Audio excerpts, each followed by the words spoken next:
ക്രിസ്തു രഹസ്യം, ഉറക്കെ പറ, ക്രിസ്തു രഹസ്യം ഞങ്ങൾക്ക് വെളിപ്പെടുത്തി തരണമേ.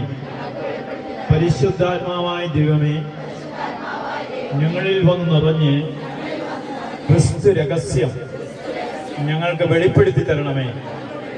പരിശുദ്ധാത്മാവായ ദൈവമേ, ഞങ്ങളിൽ വന്ന് നിറഞ്ഞ് ദൈവസ്നേഹം കൊണ്ട് ഞങ്ങളുടെ ഹൃദയത്തെ നിറയ്ക്കണമേ.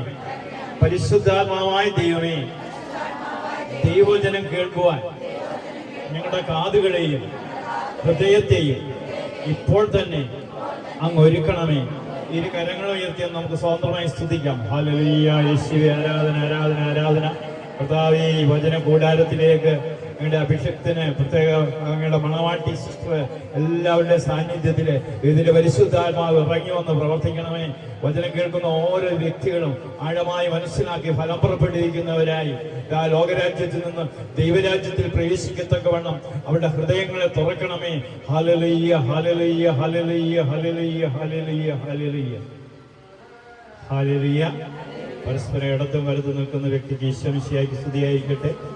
അടുത്തിരിക്കുന്ന ഇടത്തും വലത്തും നിൽക്കുന്ന വ്യക്തിയുടെ കൈക്ക് പിടിച്ചിട്ട് പറ, ഈശോ താങ്കളെ അനുഗ്രഹിക്കുമെന്ന് പറഞ്ഞ് ഒന്ന് ചിരിച്ചുകൊണ്ട് പറഞ്ഞ്, ഈശോ താങ്കളെ അനുഗ്രഹിക്കും. നമുക്ക് വളരെ ചുരുങ്ങിയ സമയമേ ഉള്ളൂ, അതുകൊണ്ട് നമുക്ക് ഇന്നത്തെ ശുശ്രൂഷ പെട്ടെന്ന് ആരംഭിക്കാം. നോമ്പ് കാലമാണ്. നോമ്പിനെ കുറിച്ച് സഭ പറയുന്ന 4 കാര്യങ്ങൾ. ഒന്ന്, ഇത് മനോഭാവത്തിന്റെ മാറ്റമായിരിക്കണം. നമ്മുടെ മനോഭാവം മാറിയില്ലെങ്കിൽ ആ മനോഭാവം മാറണം എന്ന് പറഞ്ഞ് മനോഭാവത്തിന്റെ മാറ്റമായിരിക്കണം പറഞ്ഞ്. 2, ആത്മബന്ധത്തിന്റെ നിറവാണ്. എവിടെങ്കിലുമൊക്കെ ബന്ധങ്ങള് അകന്നിട്ടുണ്ടെങ്കിൽ ആ ബന്ധങ്ങള് ഒന്ന് യോജിപ്പിക്കും. പണ്ടൊക്കെ കുമ്പസാരം എന്നൊക്കെ പറയുന്നത് 15 നൂറ്റാണ്ട് വരെ അച്ഛന്മാര് കുമ്പസാരിക്കാൻ വരുന്ന വ്യക്തിക്ക് ഉടനെ പാവമോചനം കൊടുക്കരുത്. ഒരു വ്യക്തി വന്നു ഞാൻ ഇന്നോട് പിണക്കമാണെന്ന് പറഞ്ഞ ആ വ്യക്തിയുമായി രമ്യപ്പെട്ടതിന് ശേഷമേ രണ്ടാമത് വന്ന് വീണ്ടും കുമ്പസാരിക്കും. അല്ല, പെട്ടെന്ന് നമ്മളിപ്പോ ഒരാളോട് പിണങ്ങിയിരിക്കുന്ന ഒരു വ്യക്തിക്ക് 3 നന്മ പറഞ്ഞും ചൊല്ലി ഒരു സ്വർഗസ്ഥനായ പിതാവ് ചൊല്ലി മാറും എന്ന് വിചാരിക്കുന്നുണ്ടോ? നേരിട്ട് എന്ന് രമ്യപ്പെടണം. രമ്യപ്പെട്ടതിന് ശേഷം ഇതൊക്കെ നടക്കുള്ളൂ. ഹല്ലേലൂയ. അപ്പൊ ഇത് അതിനുള്ളൊരു മുൻവിധിയാണെന്നേ ഉള്ളൂ ഇതെല്ലാം. അപ്പൊ ശ്രദ്ധിക്കുക. അപ്പൊ നമ്മുടെ കുമ്പസാരത്തെ കുറിച്ചുള്ള ആഴമായ ബോധ്യങ്ങൾ നമുക്കുണ്ടാകണം. അതുകൊണ്ടാണ് ആത്മബന്ധത്തിന്റെ ഒരു നിറവാണ് ഈ നോമ്പുകാലം. എന്താണ് ആ നിറവ്? എപ്പോഴും മുന്നോട്ട് കൊണ്ടുപോകണം. ഇനി 3ാമതായി പൂർണ്ണ സമർപ്പണത്തിനുള്ള ആഹ്വാനം. സമർപ്പിതരാണ് ഇരിക്കുന്നത് സൃഷ്ടി. ഒരു കുടുംബജീവിതവും സമർപ്പണമാണ്. ഒരു കുടുംബജീവിതമാണ് ദൈവത്തിന്റെ കുടുംബജീവിതമില്ലെങ്കിൽ അച്ഛനില്ല, സിസ്റ്ററില്ല, ആരുമില്ല. കുടുംബജീവിതമാണ് ദൈവം ഏറ്റവും കൂടുതൽ. ഈ ബൈബിൾ തുടങ്ങുമ്പോൾ തന്നെ ഒരു കുടുംബജീവിതത്തെ അനുഗ്രഹിച്ചുകൊണ്ടാണ് തുടങ്ങുന്നത്. അവസാനിക്കുന്നതും കുടുംബജീവിതത്തെയാണ്. കുഞ്ഞാടിന്റെ വിവാഹ വിരുന്നിനെ കുറിച്ച് പറഞ്ഞാണ് വെളിപാട് അവസാനിക്കുന്നത്. അപ്പോ കണ്ടോ, ഒരു കുടുംബജീവിതം എന്ന് പറയുന്നതാണ് ദൈവത്തിന്റെ മുമ്പിലുള്ള ഏറ്റവും വലിയ. ഓരോ കുടുംബങ്ങളും ആണ് ഗാർഹിക സഭയാണ്. അവിടെയാണ് ദൈവം അനേക കുഞ്ഞുങ്ങളെ, അല്ലെങ്കിൽ അവിടെയാണ് വിശുദ്ധിയുടെ വിളനിൽ. കുടുംബം നല്ലതാണെങ്കിൽ എന്താണ് ഫാമിലി എന്ന് പറയുമ്പോൾ തന്നെ നിങ്ങൾക്ക് അറിയാമല്ലോ എന്താണ് ഫാമിലി. അതിനകത്ത് എഫ് എന്താ? എ എന്നാ? Father and mother I love you. അതിനെയാണ് ഫാമിലി എന്ന് പറയുന്നത്. നമ്മൾ കുടുംബം എന്ന് പറയുമ്പോൾ കൂടുമ്പൊഴുമ്പമുള്ള കുടുംബം, അതിന് ഇംഗ്ലീഷിൽ പറയും father and mother I love you. ഒരു പരസ്പരം സ്നേഹത്തിൽ നിന്നാണ് കുടുംബം ഉണ്ടാകുന്നത്. കുടുംബം നല്ലതാണെങ്കിൽ സഭ വിശുദ്ധീകരിക്കപ്പെടും, ഇടവക വിശുദ്ധീകരിക്കപ്പെടും. ഹല്ലേലൂയ. അപ്പൊ ഞാൻ പറഞ്ഞ പൂർണ്ണ സമർപ്പണം. സമർപ്പിതരാണ്. ഓരോ അപ്പനും അമ്മയും സമർപ്പണമാവട്ടെ. രാജകീയ പുരോഹിത ഗണങ്ങളാണ്. അച്ഛന് ശുശ്രൂഷ പൗരോഹിത്യമാണെങ്കിൽ നിങ്ങൾക്ക് രാജകീയ പൗരോഹിത്യമാണ് തന്നിരിക്കുന്നത്. ഹല്ലേലൂയ. അത് മറക്കരുത്. നിസ്സാരമായ ഒരു വിളിയല്ല. ഹല്ലേലൂയ. 4 വിശുദ്ധിയിലേക്കുള്ള വിളിയാണ്. നമുക്കിന്ന് എടുക്കാൻ ഒരു ചെറിയ മനോഭാവവും ആത്മബന്ധത്തിന്റെ നിറവും തമ്മിലുള്ള ഒരു ഇതാണ്. അന്നേരം അതിനെക്കുറിച്ച് ചിന്തിച്ചപ്പോൾ ഞാനിങ്ങനെ പെട്ടെന്ന് ചിന്തിച്ചപ്പോഴേ ഈശോ പറഞ്ഞു അതല്ല, ക്ഷമയുടെ ക്ലാസ് കൊടുക്കണം എന്ന് പറഞ്ഞു. ഹല്ലേലൂയ. ക്ഷമയുടെ ക്ലാസ് കൊടുക്കണം. അപ്പൊ ആ ക്ഷമിക്കുന്ന സ്നേഹത്തെക്കുറിച്ചുള്ള ഒരു ക്ലാസ് കൊടുക്കണമെന്നാണ് പെട്ടെന്നൊരു ബോധ്യം എനിക്ക് തന്നത്. ഹല്ലേലൂയ. നമ്മുടെ ചാരബുധനാഴ്ച ആഗോള സഭയിൽ നോമ്പ് തുടങ്ങിയപ്പോഴേ ലിയോ 14 മാർപ്പാപ്പ ഇങ്ങനെ പറഞ്ഞു, എന്താണ് നോമ്പ് എന്ന് പറഞ്ഞാൽ അതിന്റെ അർത്ഥം ഇതാണ്: ലോകരാജ്യത്തിൽ നിൽക്കുന്ന ഓരോ കത്തോലിക്കൻ അവനെ തന്നെ റീതിങ്ക് ചെയ്യണം. ഞാൻ ലോകരാജ്യത്തിലാണോ നിൽക്കുന്നത്, ദൈവരാജ്യത്തിലാണ്? ലോകരാജ്യത്തിലാണെങ്കിൽ ദൈവരാജ്യത്തിലേക്ക് പ്രവേശിക്കും. ലോകരാജ്യത്തിൽ നിൽക്കുന്നവർക്ക് എപ്പോഴും പ്രോസ്പെരിറ്റി ഗോസ്പൽ മതി. എന്താണ് പ്രോസ്പെരിറ്റി ഗോസ്പൽ? 1000 വചനം എഴുതിയാൽ മോൻ ജർമ്മനിക്ക് പോകും, 100 വചനം എഴുതിയാൽ IELTS കിട്ടും. നിങ്ങളിങ്ങനെ ഓടുകയാ. അനുഗ്രഹം നിന്റെ അരികിലുണ്ടായിട്ടും നീ ഓട്ടോ. പ്രോസ്പെരിറ്റി ഗോസ്പലിന്റെ ഒരു കാലഘട്ടമാണ്. ആത്മാവ് രക്ഷപ്പെടില്ല, ഒരിക്കലും ആത്മാവ് രക്ഷപ്പെടില്ല പ്രോസ്പെരിറ്റി ഗോസ്പൽ. ഹല്ലേലൂയ. പ്രാർത്ഥനയുടെ 7 ഘടകങ്ങളിലെ ഏറ്റവും വലിയ അപകടകരമായ ഒരു ഘടകമാണ് പ്രോസ്പെരിറ്റി ഗോസ്പൽ. ഞാൻ പ്രാർത്ഥിച്ചപ്പോൾ എനിക്ക് കാറ് കിട്ടി, ഹല്ലേലൂയ. വീട് കിട്ടി, ഹല്ലേലൂയ. ക്യാൻസർ രോഗം മാറി, ഹല്ലേലൂയ. ഇതിന്റെ കാലം കഴിഞ്ഞു. നിന്റെ ആത്മാവ് നീ രക്ഷപ്പെട്ടിട്ടുള്ളൂ. ഇന്ന് നീ മരിച്ച നീ സ്വർഗത്തിൽ പോകുമോ? ഉറപ്പുണ്ടെങ്കിൽ മാത്രമേ. അതാണ് ദൈവരാജ്യത്തിന്റെ സുവിശേഷം. ലോകരാജ്യത്തിൽ നിന്ന് ദൈവരാജ്യത്തിലേക്ക് പ്രവേശിക്കാൻ ഞാൻ എന്ത് ചെയ്യണം? അതാണ് നമ്മുടെ ഇന്നത്തെ ചിന്തയുടെ ആഴം. അതിനെക്കുറിച്ചാണ് നമ്മൾ ചിന്തിക്കുന്നത്. ദൈവരാജ്യത്തിലേക്ക് ഞാൻ പ്രവേശിച്ചിട്ടില്ലെങ്കിൽ ഇന്നു മുതൽ ഞാൻ ദൈവരാജ്യത്തിൽ പ്രവേശിക്കണം. എവിടെ പ്രവേശിക്കണം? ദൈവരാജ്യത്തിൽ പ്രവേശിക്കുന്ന വ്യക്തിക്ക് ഒരിക്കലും അവനറിയാം, ദൈവത്തിനെല്ലാം അറിയാം. എനിക്ക് ഇന്നത് വേണമെന്ന് ആർക്കറിയാം? ദൈവത്തിനറിയാം. കാനാൻകാരി സ്ത്രീ എന്താ പറഞ്ഞത്? അവള് ഈശോ അതിനെക്കുറിച്ച് വിശുദ്ധ തോമസ് അക്വിനാസ് പറയുന്നത്, ഈ മഹാവിശുദ്ധ കത്തോലിക്കസഭയിലെ വലിയൊരു വിശുദ്ധനാണ് വിശുദ്ധ തോമസ് അക്വിനാസ്, വലിയ പണ്ഡിതനാണ് അദ്ദേഹം. ഈ കനാൻകാരി സ്ത്രീയുടെ വിശ്വാസം എന്ന് പറയുന്നത്, ഇവളാണ് കർത്താവിനെ യൂണിവേഴ്സലാക്കിയത്. ഇവള് യഥാർത്ഥമായി കർത്താവ് സർവ്വജനങ്ങളുടെയും ദൈവമാണെന്ന് അവളുടെ വിശ്വാസത്തിൽ കൂടി ഇന്ന് ലോകം മനസ്സിലാക്കിയ ദിവസം. മനസ്സിലായി? അതുകൊണ്ടില്ലേ ശിമയോൻ ഈശോയെ കയ്യിലെടുത്തിട്ട് പറഞ്ഞു, സകല ജനങ്ങൾക്ക് വേണ്ടിയുള്ള രക്ഷ എന്റെ കണ്ണ്. അതുകൊണ്ട് ഈ ദാസനെ സമാധാനത്തോടെ പറഞ്ഞിരിക്കണം. എന്താ അങ്ങനെ പറയാൻ കാര്യം? ഈ ശിമയോൻ എന്ന് പറയുന്ന ആരാണെന്ന് നിങ്ങൾക്കറിയാമോ? ശിമയോന്റെ കാലഘട്ടത്തിലാണ് അന്നത്തെ ഫറവോ പ്രത്യേകം പറഞ്ഞു, ഈ ഹീബ്രു ബൈബിള് ഗ്രീക്കിലേക്ക് തർജ്ജിമ ചെയ്യും. ഇങ്ങനെ ഗ്രീക്ക് ഭാഷയിലേക്ക് തർജ്ജിമ ചെയ്യും. അപ്പോൾ ഹീബ്രു ബൈബിള് തർജ്ജിമ ചെയ്യുമ്പോൾ അതിന്റെ തർജ്ജിമ ചെയ്യുന്ന കൂട്ടത്തിൽ ഒരാളാണ് ശിമയോൻ. അപ്പൊ ശിമയോൻ ഇങ്ങനെ തർജ്ജിമ ചെയ്തുകൊണ്ടിരിക്കുമ്പോൾ യെശയ്യാ പ്രവാചകന്റെ ഗ്രന്ഥം വന്നു. യെശയ്യാ 7:14 എടുക്കണ്ട, കന്യക ഗർഭം ധരിച്ച ഒരു.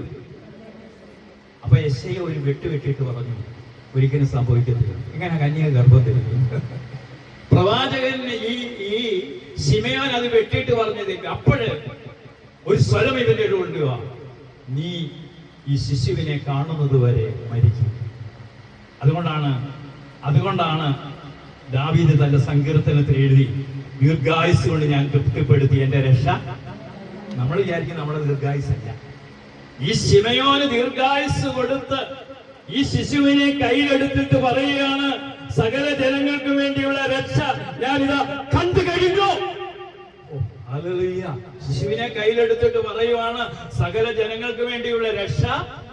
ഇനി ഈ ദാസനെ സമാധാനത്തോട് ഇനി എന്നെ അങ്ങ് എടുക്കണേ. കണ്ടോ, ഞാൻ അന്ന് നിഷേധിച്ച സംഭവം ഇതാ എന്റെ കണ്ണ് കണ്ടു കഴിഞ്ഞു. ഹല്ലേലൂയ. അപ്പൊ ഈ സകല ജനങ്ങൾക്ക് വേണ്ടിയുള്ള രക്ഷയാണെന്ന് ഇന്ന് കനാൻകാരി നമ്മുടെ ഇന്ന് സുവിശേഷത്തിൽ കൂടി അവളുടെ വിശ്വാസം പറയുകയാണ്. യഹൂദ പശ്ചാത്തലത്തിൽ സമരിയക്കാരെ നായ്ക്കൾ എന്നാണ് വിളിക്കുന്നത്. പറഞ്ഞാൽ അവരുടെ വിശ്വാസത്തിന്റെ ഇതിനനുസരിച്ച് അവരങ്ങനെ വിളിക്കുന്നു. ഹല്ലേലൂയ. യഹൂദ പശ്ചാത്തലത്തിൽ അങ്ങനെയാണ് വിളിക്കുന്നത്. അപ്പൊ മക്കളുടെ അപ്പം എടുത്ത് നായ്ക്കൾ കൊടുക്കുന്ന നായ്ക്കളും വിശപ്പെടുന്നു. അപ്പൊ അവളുടെ വിശ്വാസം കണ്ടിട്ട് ഇവളുടെ വിശ്വാസം കണ്ടിട്ട് പറയുകയാണ്, എന്താ പറഞ്ഞത് കേട്ടോ? സ്ത്രീയെ, നിന്റെ വിശ്വാസം നമ്മളോട് പറയുകയാണ്. സഹോദരി, പേരെന്നാ? മഞ്ഞ ചുരിദാറ്, സൂസമ്മ യോട് പറയുകയാണ്, നിന്റെ വിശ്വാസം വലുതാണ്. എന്താണ് വിശ്വാസം എന്ന് പറഞ്ഞാൽ? വിശ്വാസം എന്ന വാക്കിന്റെ അർത്ഥം വിശുദ്ധമായ ശ്വാസം. വിശുദ്ധമായ ശ്വാസം മേലോട്ടൊന്ന് പിടിച്ച് താഴോട്ടൊന്ന് വിട്ട്. ഈ ശ്വാസം ഇല്ലെങ്കിൽ എന്താ? ഇതുപോലെ വിശ്വാസമില്ലാത്ത ജീവിതവും തകർന്ന ജീവിതവും. വിശ്വാസമില്ലാത്ത ജീവിതത്തെ വിളിക്കുന്നതാണ് മൃതൻ. അവൻ യുദ്ധനൻ, ദൂതനായ പുത്രൻ എന്തായിരുന്നു? മൃതനായിരുന്നു. ഇപ്പോൾ അവൻ ജീവിക്കുന്നു. എപ്പോഴാണ്? അവന് സുബോധമുണ്ടായ നിമിഷം തൊട്ട് അവൻ ജീവിക്കാൻ തുടങ്ങി. ഇതിന്റെ പേരാണ് മാനസാന്തരം. മാനസാന്തരം, മാനസാന്തരം. ഹല്ലേലൂയ. അപ്പൊ വിശ്വാസം എന്താ? എന്താ വിശ്വാസം എന്നാ പറഞ്ഞ? വിശ്വാസം എന്താ? എന്താ വിശ്വാസം? പറഞ്ഞു. വിശ്വാസത്തെ കുറിച്ചൊന്ന് പറ, ഒരു നിർവചനം പറ. എബ്രായർ 1 അതറിയാം. അത് അതിന്റെ ഒരു നിർവചനം. പക്ഷെ യഥാർത്ഥ വിശ്വാസം എന്താണെന്ന് പൗലോസ്ലീഹ റോമർക്ക് എഴുതിയ ലേഖനം 4 ആരാ ബൈബിൾ വായിക്കുന്നത്? പെട്ടെന്ന് എടുത്തി. റോമ 4:18 തൊട്ട് 24 വരെയുള്ള വചനഭാഗങ്ങള്. റോമ 18 അധ്യായം 4 അധ്യായം റോമ 4 അധ്യായം 18 തൊട്ട് ശ്രദ്ധിച്ച് 24 വരെയുള്ള വചനം. റോമ 4 ഒരാൾ ഉറക്കെ വായിച്ച്. മൈക്കുണ്ടോ? എടുക്കാൻ മൈക്ക് വെച്ച് പറയും. മൈക്കുണ്ടോ അടുത്ത്? നിന്റെ സന്തതി ഇപ്രകാരമായിരിക്കുമെന്ന്. ആരോടാ? അബ്രഹാത്തിനോട് പറയുക, നിന്റെ സന്തതി ഇപ്രകാരമായിരിക്കുമെന്ന് പറയപ്പെട്ടതനുസരിച്ച് താൻ അനേകം ജനതകളുടെ പിതാവാകുമെന്ന് പ്രതീക്ഷയ്ക്ക് സാധ്യത ഇല്ലാതിരുന്നിട്ടും പ്രതീക്ഷയോടെ അവൻ വിശ്വസിച്ചു. പ്രതീക്ഷയ്ക്ക് സാധ്യത ഇല്ലെന്ന്. കാരണം എന്നാ? 100 വയസ്സായി. സാറായിക്ക് 90 വയസ്സുമായി. ഇനി പ്രതീക്ഷയ്ക്ക് സാധ്യതയുണ്ട്. പ്രതീക്ഷയ്ക്ക് സാധ്യതയില്ലാഞ്ഞിട്ടും പ്രതീക്ഷയോടെ വിശ്വസിക്കുന്നതിന്റെ പേരാണ് വിശ്വാസം. പ്രതീക്ഷിക്കാൻ വൈദ്യശാസ്ത്രം ഇനി രക്ഷപ്പെടത്തില്ല. 2-3 മാസത്തിന് മുമ്പ് പെട്ടെന്ന് IMS ഒരു ധ്യാനം കൂടി 2 മണിക്കൂർ സമയത്ത് ഒരേ നിൽപ്പുള്ള വചനം കഴിഞ്ഞു കഴിയുമ്പോൾ ശരീരം മൊത്തം ഒരു അസ്വസ്ഥത വന്നു. അപ്പോഴത്തേക്ക് പെട്ടെന്ന് യൂറിൻ ഇൻഫെക്ഷൻ ആയി. ഷുഗർ 500-നോളം അടുത്തു. അങ്ങനെ ICUലായി. ഡോക്ടർ പറഞ്ഞു, ഇനിയൊരു 6 മാസത്തേക്ക് ഈ സ്വരമൊന്നും കിട്ടത്തില്ല. ഈ സ്വരമൊക്കെ പോക്കാം. 1.5 മാസം കഴിഞ്ഞു വീണ്ടും ശുശ്രൂഷ തുടങ്ങി. ഡോക്ടർ പറയുന്നതാണോ വലുത്? പ്രതീക്ഷയ്ക്ക് വകയില്ലാഞ്ഞിട്ടും പ്രതീക്ഷയോടെ വിശ്വസിച്ചവൻ. അടുത്ത എന്താ പറയുന്നത്? 100 വയസ്സായ തന്റെ ശരീരം മൃതപ്രായം. എന്താ മൃതപ്രായം? നാളെ മരിച്ച തോന്നിയാമല സെന്റ് മേരീസ് പള്ളിയിൽ കൊണ്ട് അടക്കത്തക്കവണ്ണമുള്ള ശരീരം. മൃതപ്രായമാണെന്ന് അറിഞ്ഞിട്ടും സാറായുടെ ഉദരം വന്ധ്യമാണെന്ന് അറിഞ്ഞിട്ടും അവന്റെ വിശ്വാസം ദുർബലമായില്ല. നിന്റെ വിശ്വാസം ദുർബലമാവരുത്. നമ്മുടെ വിശ്വാസം എന്ന് പറഞ്ഞാൽ ചോദിക്കുന്നതൊക്കെ തരുന്നതെന്ന് അതിന്റെ പേരാണ് വിശ്വാസം. അതല്ല വിശ്വാസം. തന്നില്ലേലും നീ ദൈവമാണ്.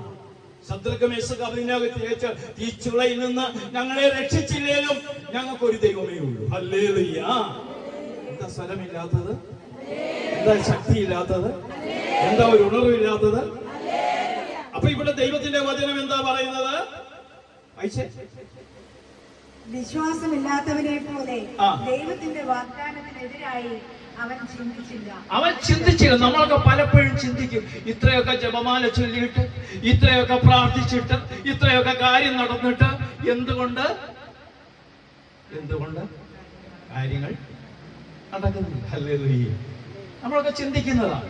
ഇത്രയൊക്കെ പ്രാർത്ഥിച്ചിട്ട് ഇതൊക്കെ എന്താണ്? എന്നോട് ചോദിക്കാറുണ്ട്.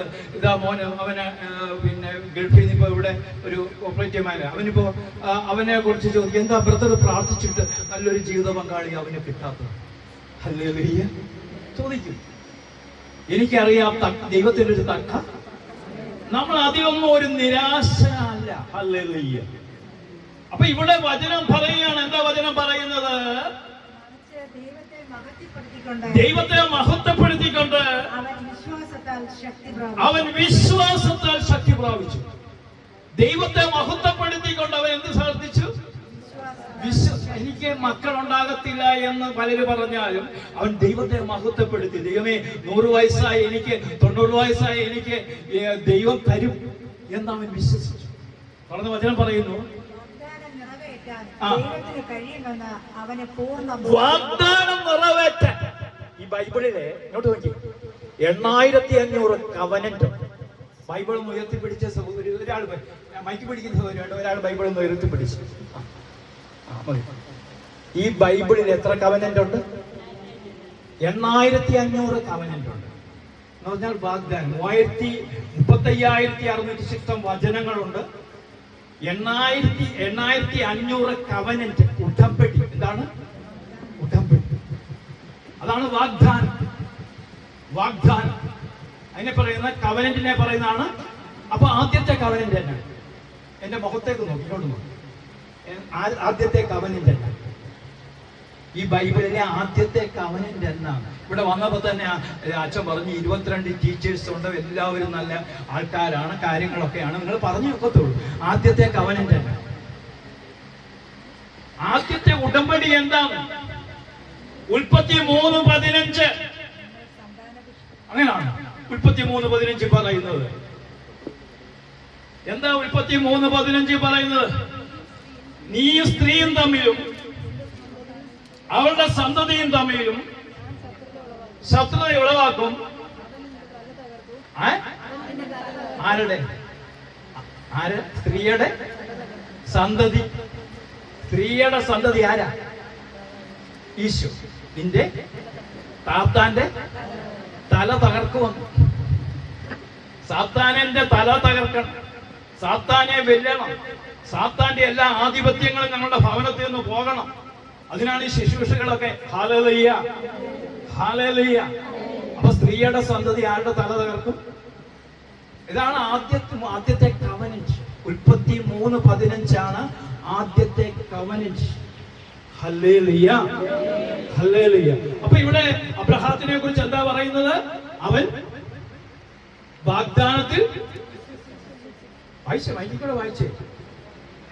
അതുകൊണ്ടാണ് അവന്റെ വിശ്വാസം അവന് നീതിയായി. അല്ല, അതിന് മുമ്പ് ഒരു വചനം ഉണ്ടായിരുന്നില്ല. വാഗ്ദാനം നിറവേറ്റാൻ ദൈവത്തിന് കഴിയുമെന്ന് അവന് പൂർണ്ണ ബോധ്യമുണ്ടായി. വലതുകരം ഉയർത്തി പറഞ്ഞ്, വാഗ്ദാനം നിറവേറ്റാൻ ദൈവത്തിന് കഴിയുമെന്ന് അവന് പൂർണ്ണ വിശ്വാസം ഉണ്ടായി.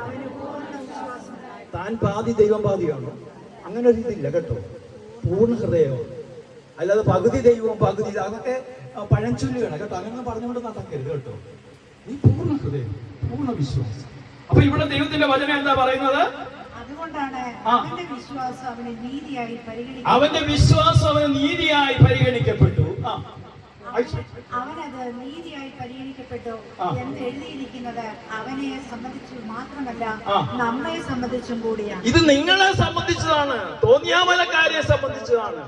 എന്തെല്ലാം പ്രശ്നങ്ങൾ വന്നാലും, എന്തെല്ലാം സഹനങ്ങൾ വന്നാലും, എന്തെല്ലാം വേദനകൾ വന്നാലും, എന്തെല്ലാം പ്രശ്നങ്ങൾ വന്നാലും ശരി, ഞാൻ എന്റെ വിശ്വാസം ദുർബലമാകില്ല.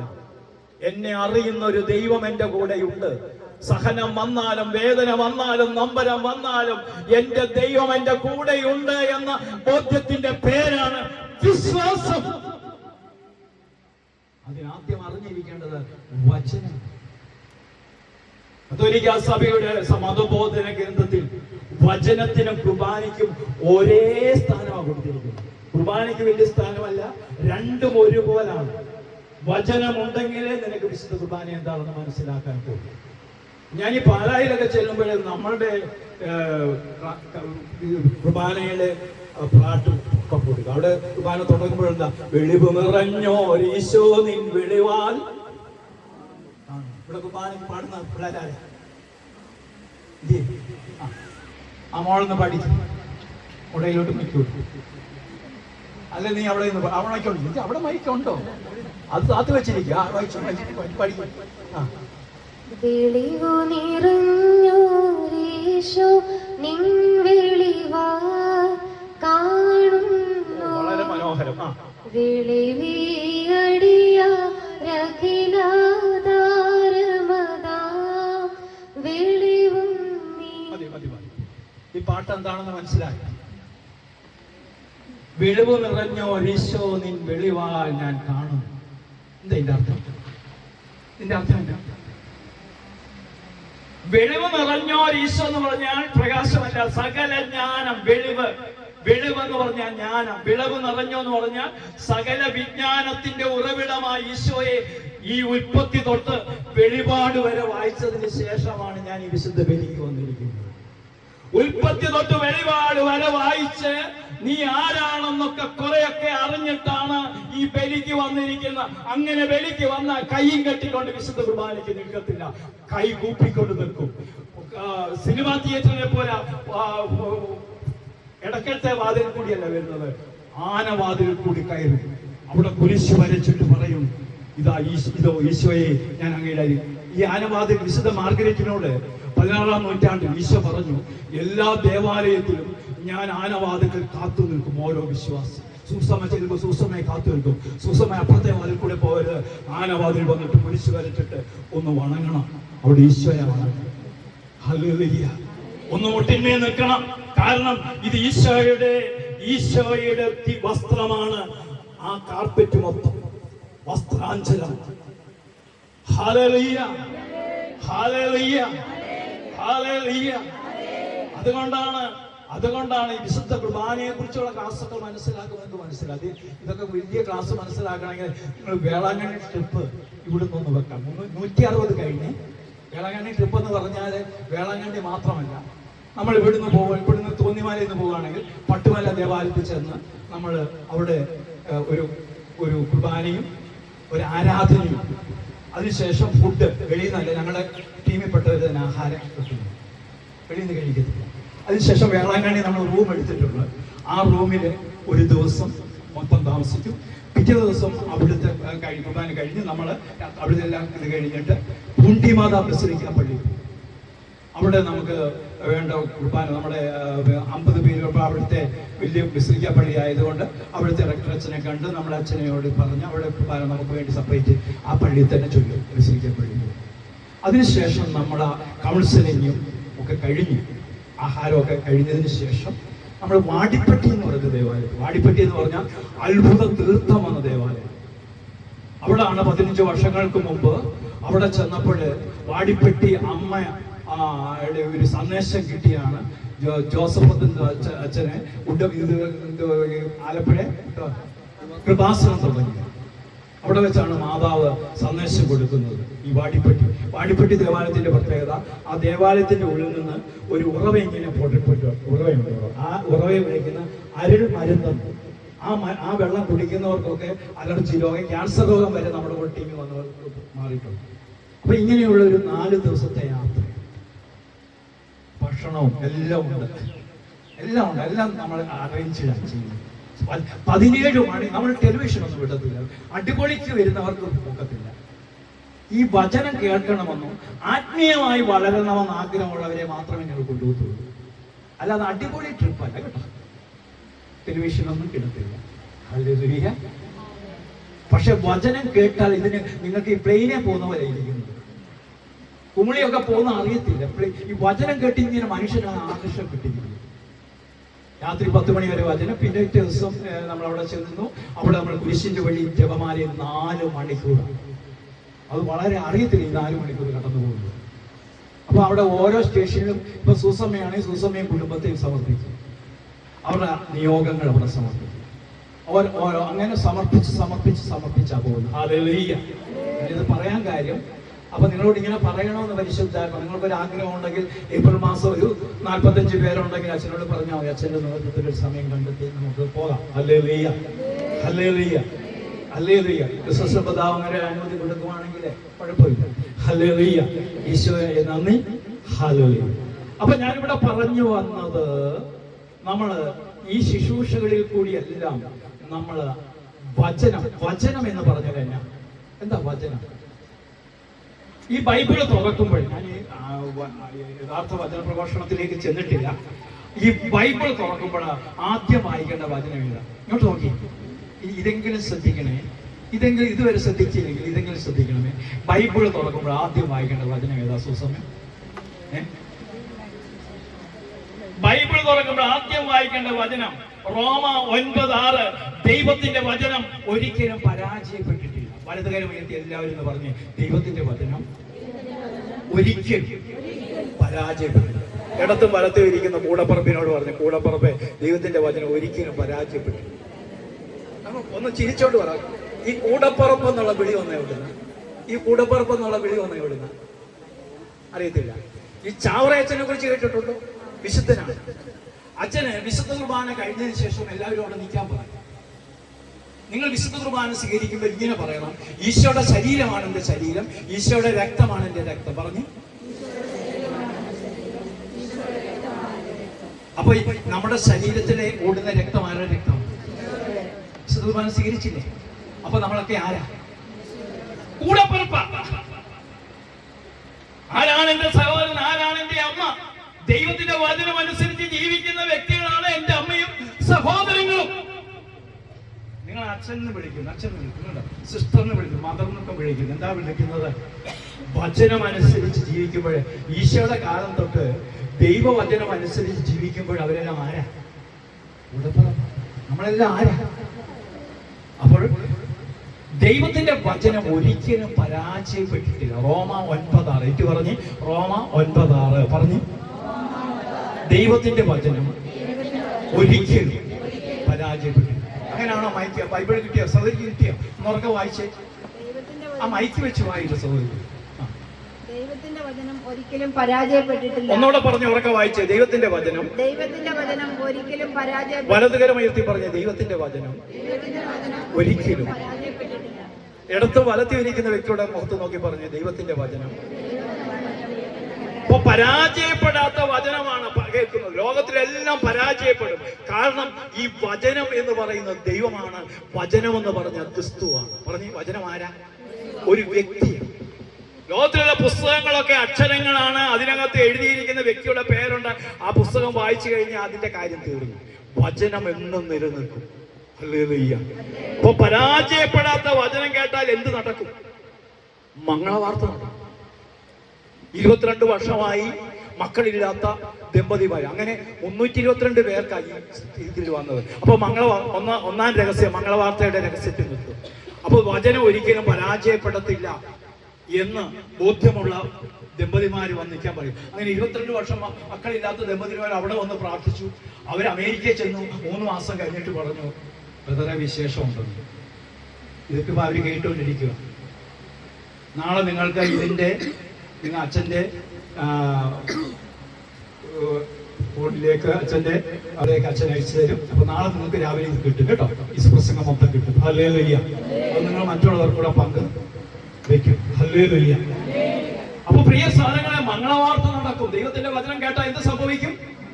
മംഗളവാർത്ത നടക്കും. വചനം, അതാണ് ദൈവം. വചനം എന്ന് പറഞ്ഞ ഒരു വ്യക്തിയാണ്. അതുകൊണ്ടാണ് വെളിപാട് 19:13 അവൻ രക്തത്തിൽ മുക്കിയ മേലങ്കി ധരിച്ചിരിക്കുന്നു, അവന്റെ നാമം ദൈവവചനമെന്നാണ്. വെളിപാട് 19:13 ഉറക്കെ വായിച്ച. വെളിപാട് 19:13 ഉറക്കെ വായിച്ച. വെളിപാട് 19:13 വായിച്ചേ. ആ മൈക്ക് വെച്ച് വായിക്കുന്നത്. അവനാരാ? ഈശോ. ഈശോ രക്തത്തിൽ മുക്കിയ മേലങ്കി ധരിച്ചിരിക്കുന്നു, അവന്റെ നാമം ദൈവവചനമെന്നാണ്. വലതുകരം ഉയർത്തി പറഞ്ഞേ, അവന്റെ നാമം ദൈവവചനമാണ്. ഓരോ വചനം പറയുമ്പോഴും ക്രിസ്തുവിനെയാണ് നിങ്ങൾ സ്വീകരിക്കുന്നത്. ഹല്ലേലൂയ. ഈ ക്രിസ്തുവിനെ സ്വീകരിക്കുമ്പോൾ നിങ്ങളുടെ ഭവനം, നിങ്ങളുടെ ജീവിതം അനുഗ്രഹിക്കപ്പെടും. അതിലെ പൂർണ്ണത്തിലച്ഛൻ പറയുന്നത്, ഞാൻ ഈ ബൈബിളും നെഞ്ചത്തോട് ചേർത്ത് വെച്ച് മരിച്ചു വീണ ഈ ബൈബിള് കൊണ്ട് എന്റെ പെട്ടിക്ക്, എന്റെ ശവപ്പെട്ടിക്കകത്ത് ഈ ബൈബിൾ എന്റെ നെഞ്ചത്ത് വെച്ച് അടക്കണമെന്നാണ് എന്റെ ആഗ്രഹം. പ്രിയ സഹോദരങ്ങളെ, ഒരിക്കലും വചനം പരാജയപ്പെടില്ല. അതുകൊണ്ടാണ് ഈ നൊയമ്പ് തുടങ്ങുമ്പോൾ നമ്മുടെ കാനായിലെ ഇതാണെങ്കിൽ മറ്റ് പിന്നെ മലബാർ റീത്തിലും ലത്തീനിലും ഒക്കെ 40 ദിവസം ദിനരാത്രങ്ങൾക്ക് ശേഷം അവന് വിശന്നപ്പോഴ് ശാസ്ത്രാർത്ഥം ചെന്നിട്ട് പറഞ്ഞു ഈ കല്ലിനെ. അപ്പൊ കർത്താവ് എന്ത് പറഞ്ഞു? ദൈവത്തിന്റെ നാവിൽ നിന്ന് വരുന്ന ഓരോ വാക്ക് വചനം കൊണ്ടാണ്. വചനമാണ് ഒരു വ്യക്തിയെ ജീവിപ്പിക്കുന്നത്. Hallelujah, hallelujah. ഞാൻ ഈ മരുന്നുമൂടിലൊക്കെ നൈറ്റ് വിജിലിന് 5 മണിക്കൂർ സമയം ഒരേ നിന്ന് വചനം പറഞ്ഞിട്ടുണ്ട്. ഒറ്റ വചനം ചോദിക്കുക എങ്ങനെ ഇത് സാധിക്കും? വെള്ളം പോലും ചിലപ്പോൾ ഇങ്ങനെ വെച്ചിരിക്കുക, അവിടെ എടുക്കത്തില്ല. അതാണ് വചനത്തിന്. ഒരാണ് ദൈവത്തിന്റെ വചനത്തെ സ്വീകരിക്കുന്ന വ്യക്തി. ഞാൻ ഒരിക്കലും ഈ ബൈബിൾ തുറക്കാൻ എനിക്ക് ആവശ്യം വരില്ല. ചിലപ്പോൾ തുറക്കുന്നത് ചിലപ്പോൾ സിസ്റ്റേഴ്സിനെ ഒക്കെ ധ്യാനിപ്പിക്കാൻ പോകുമ്പോൾ ചില സിസ്റ്റേഴ്സ് എന്തെങ്കിലും ചോദ്യം ചോദിക്കുമ്പോൾ ആ വചനത്തിൽ കൂടി ഉത്തരം കൊടുക്കാൻ ബൈബിൾ തുറക്കും. ഈ ബൈബിളിലെ വചനമല്ലേ എവിടെ ഉണ്ട്? ഹൃദയത്തിലുണ്ടായിരിക്കും. എവിടെ ഉണ്ടായിരിക്കണം? ഹൃദയത്തിലുണ്ടായിരിക്കും. ഹൃദയത്തിലുണ്ടായാൽ എന്ത് സംഭവിക്കും? അപ്പൊ ഈ വചനം ഹൃദയത്തിലുണ്ടായാൽ എന്ത് സംഭവിക്കും? പെട്ടെന്ന് എടുക്ക. സുഭാഷിതം 4-ാം അധ്യായം 20, 21, 22 വചനം. സുഭാഷിതം 4-ാം അധ്യായം 20, 21, 22 വചനം പെട്ടെന്ന് എടുത്ത്. സുഭാഷിതങ്ങൾ അല്ലെങ്കിൽ സദൃശവാക്യങ്ങൾ 4-ാം അധ്യായം 20, 21, 22 വചനങ്ങൾ പെട്ടെന്ന് എടുത്ത്.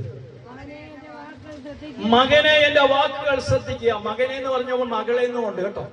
ബൈബിളിൽ മകനെ എന്ന് വിളിച്ച അതിന്റെ അർത്ഥം എന്താ? മകനെ, മകളെ.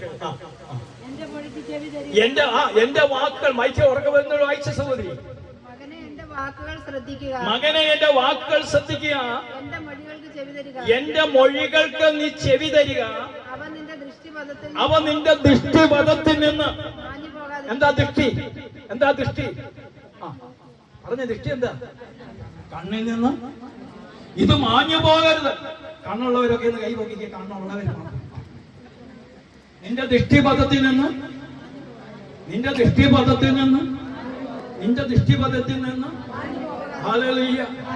20 വർഷത്തിന് മുമ്പ് അല്ലെങ്കിൽ 15 വർഷത്തിന് മുമ്പ് ഓസ്ട്രേലിയയിലെ സച്ചിൻ 6 അടിച്ചത് ഇപ്പോഴും കണ്ണിന്റെ മുമ്പിലുണ്ട്. പക്ഷെ വചനം മാത്രം ഇല്ല.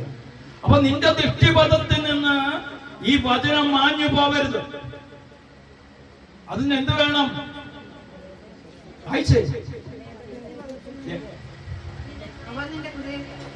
എന്റെ സഹോദരി, 2 പേർക്ക് മൈക്കില്ല. 2 പേരും ആ കൊച്ചെ മൈക്കിൽ നീ എടുത്ത് കൈപ്പിടിക്കുക. നിന്റെ ഹൃദയത്തിൽ അത് സൂക്ഷിക്കുക. എന്ന് പറഞ്ഞതിന്റെ അർത്ഥം ഡിപ്പോസിറ്റ് ചെയ്യുക. നിങ്ങൾക്ക് ഡിപ്പോസിറ്റ് ഉള്ളവർക്കൊക്കെ കൈപ്പൊക്കാറില്ല. അപ്പൊ ഡിപ്പോസിറ്റിന്റെ പ്രത്യേകത എന്താ? ടീച്ചറാണോ? ആണോ? ആയിരുന്നത് എല്ലാം ടീച്ചറല്ലേ. അപ്പൊ ശ്രദ്ധിച്ചേ, ഡിപ്പോസിറ്റിന്റെ 3 പ്രത്യേകതകളുണ്ട്. ഡിപ്പോസിറ്റിന് 3 പ്രത്യേകതകളുണ്ട്. എന്തൊക്കെ? ഒന്ന്, ഡിപ്പോസിറ്റ് എന്തുണ്ട്? സുരക്ഷിതത്വമുണ്ട്. ഏതെങ്കിലും ബാങ്കിൽ കൊണ്ടിടുവോ? സുരക്ഷിതത്വമുണ്ട്. 2, ഡിപ്പോസിറ്റിന്റെ 2ാമത്തെ പ്രത്യേകത വർദ്ധിച്ചുകൊണ്ടിരിക്കും. ഡിപ്പോസിറ്റ് തലമുറകൾക്കുള്ള കരുതൽ ആണോ? എങ്കിൽ ദൈവവചനം ഡിപ്പോസിറ്റ് ചെയ്ത 1000 തലമുറകൾ വരെ, എന്നുവെച്ചാൽ തലമുറകളും സകല തലമുറകളും നിന്നെ ഭാഗ്യവതി എന്ന് പ്രകീർത്തിക്കും. ഈ ചെറിയ പേരിൽ ഒരുവന് ചെയ്തപ്പോൾ നിനക്ക് തന്നെയാണ്, എനിക്ക് തന്നെയാണ് ചെയ്തതെന്ന് 10 വയസ്സുകാരി ഒരു പെൺകൊച്ചി കേട്ടോ. അവൾ മഠത്തിൽ ചെന്ന് മദർ തെരേസയായി. ഹല്ലേലൂയ. ഫ്രാൻസിസ് സർവകലാശാലയിലെ തത്വശാസ്ത്രത്തിന്റെ പ്രൊഫസറായ ഫ്രാൻസിസ് സേവ്യറിനോട് സതീർത്ഥനായ ഇഗ്നേഷ്യസിനോട് സമാന്തര സുവിശേഷം നീ ലോകം മുഴുവൻ നേടിയാലും നിന്റെ ആത്മാവിനെ നഷ്ടപ്പെടുത്തിയാൽ എന്ത് പ്രയോജനമെന്ന് വചനം കേട്ടപ്പോൾ ഒരു ഫ്രാൻസിസ് സേവ്യറായി വന്നു. 489 വർഷം കഴിഞ്ഞിട്ടും ശവം അഴുകിയിട്ടില്ല. Hallelujah, hallelujah. അപ്പൊ ഇവിടെ വചനം പറയാ, എന്റെ വചനം നിന്റെ ഹൃദയത്തിൽ സൂക്ഷിക്കുക. വായിച്ചേ. അവയെ ഉൾക്കൊള്ളുന്നവന് അവ ജീവനും. നിന്റെ വചനം കേൾക്കുമ്പോൾ തന്നെ നിന്റെ ശരീരത്തിന്റെ രോഗം മാറും, നിന്റെ ക്ഷീണം മാറും. ശരീരത്തിന് ഔഷധമാണ്. ഈ വചനം എന്നെ അടുത്തിരിക്കുന്ന കൂടപ്പിറപ്പിനോടുള്ള ഇതൊരു ഔഷധമാണ്. വചനം സ്വീകരിക്കാൻ മനസ്സുണ്ടോ? അവിക്ഷതമാണ്. നിന്റെ ജീവിതത്തിൽ അത് അവിക്ഷതമായി മാറും. ഇനി ബൈബിൾ തുറക്കുമ്പോൾ ഈ 3 കാര്യങ്ങളാണ്. രണ്ടാമത് വായിക്കേണ്ട വചനം ഫിലിപ്പി 2:16. പെട്ടെന്ന് എടുത്ത് നമ്മൾ പ്രധാന പോയിന്റിലേക്ക് വരാൻ പോകും. ഫിലിപ്പി 2:16 പെട്ടെന്ന് എടുത്ത് ഫിലിപ്പി 2:16 ഫിലിപ്പി 2:16. ആ മൈക്ക് വെച്ച് വായിച്ച സഹോദരി ആ മൈക്ക് അടുപ്പിച്ചു കൊടുക്കും. നിങ്ങൾ ജീവന്റെ വചനത്തെ ഒന്ന് ഉറക്കെ പറഞ്ഞു. ഈ വചനത്തിന് എന്തുണ്ട്? ശ്രദ്ധിക്കേ, ഈ വചനത്തിന് എന്തുണ്ട്? ജീവനുള്ളത് കൊണ്ടാണ് ഇത് ക്രിസ്തുവാന്ന് പറഞ്ഞു, ഒരു വ്യക്തിയാന്ന് പറഞ്ഞു. നിങ്ങൾ ജീവന്റെ വചനത്തെ, ഇതിന് ജീവനുണ്ടെന്ന്. ജീവനുള്ളതെല്ലാം ചലിച്ചുകൊണ്ടിരിക്കില്ലേ? ജീവനുള്ളവര് മാത്രം ഒന്ന് കൈപ്പൊക്കി. ജീവനോ? ജീവനില്ലെങ്കിൽ എന്താ? അപ്പൊ നിങ്ങൾ ജീവന്റെ വചനത്തെ മുറുകെ പിടിക്കണം. ഒരു കുടുംബനാഥനാണ് താങ്കളെങ്കിൽ, താങ്കൾ ഒരു കുടുംബനാഥയാണ്. കുഞ്ഞുങ്ങളെ, നിങ്ങൾ ജീവന്റെ വചനത്തെ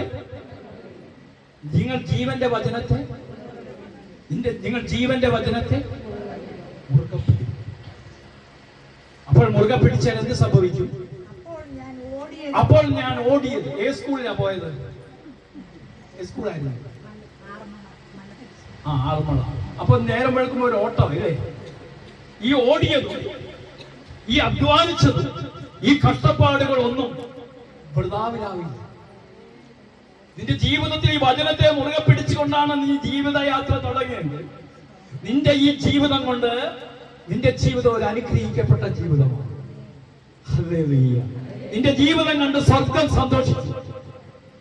ഹല്ലേലൂയ, ഹല്ലേലൂയ. സ്വരമില്ലല്ലോ, കരമുയർത്തി ശക്തിയോട്.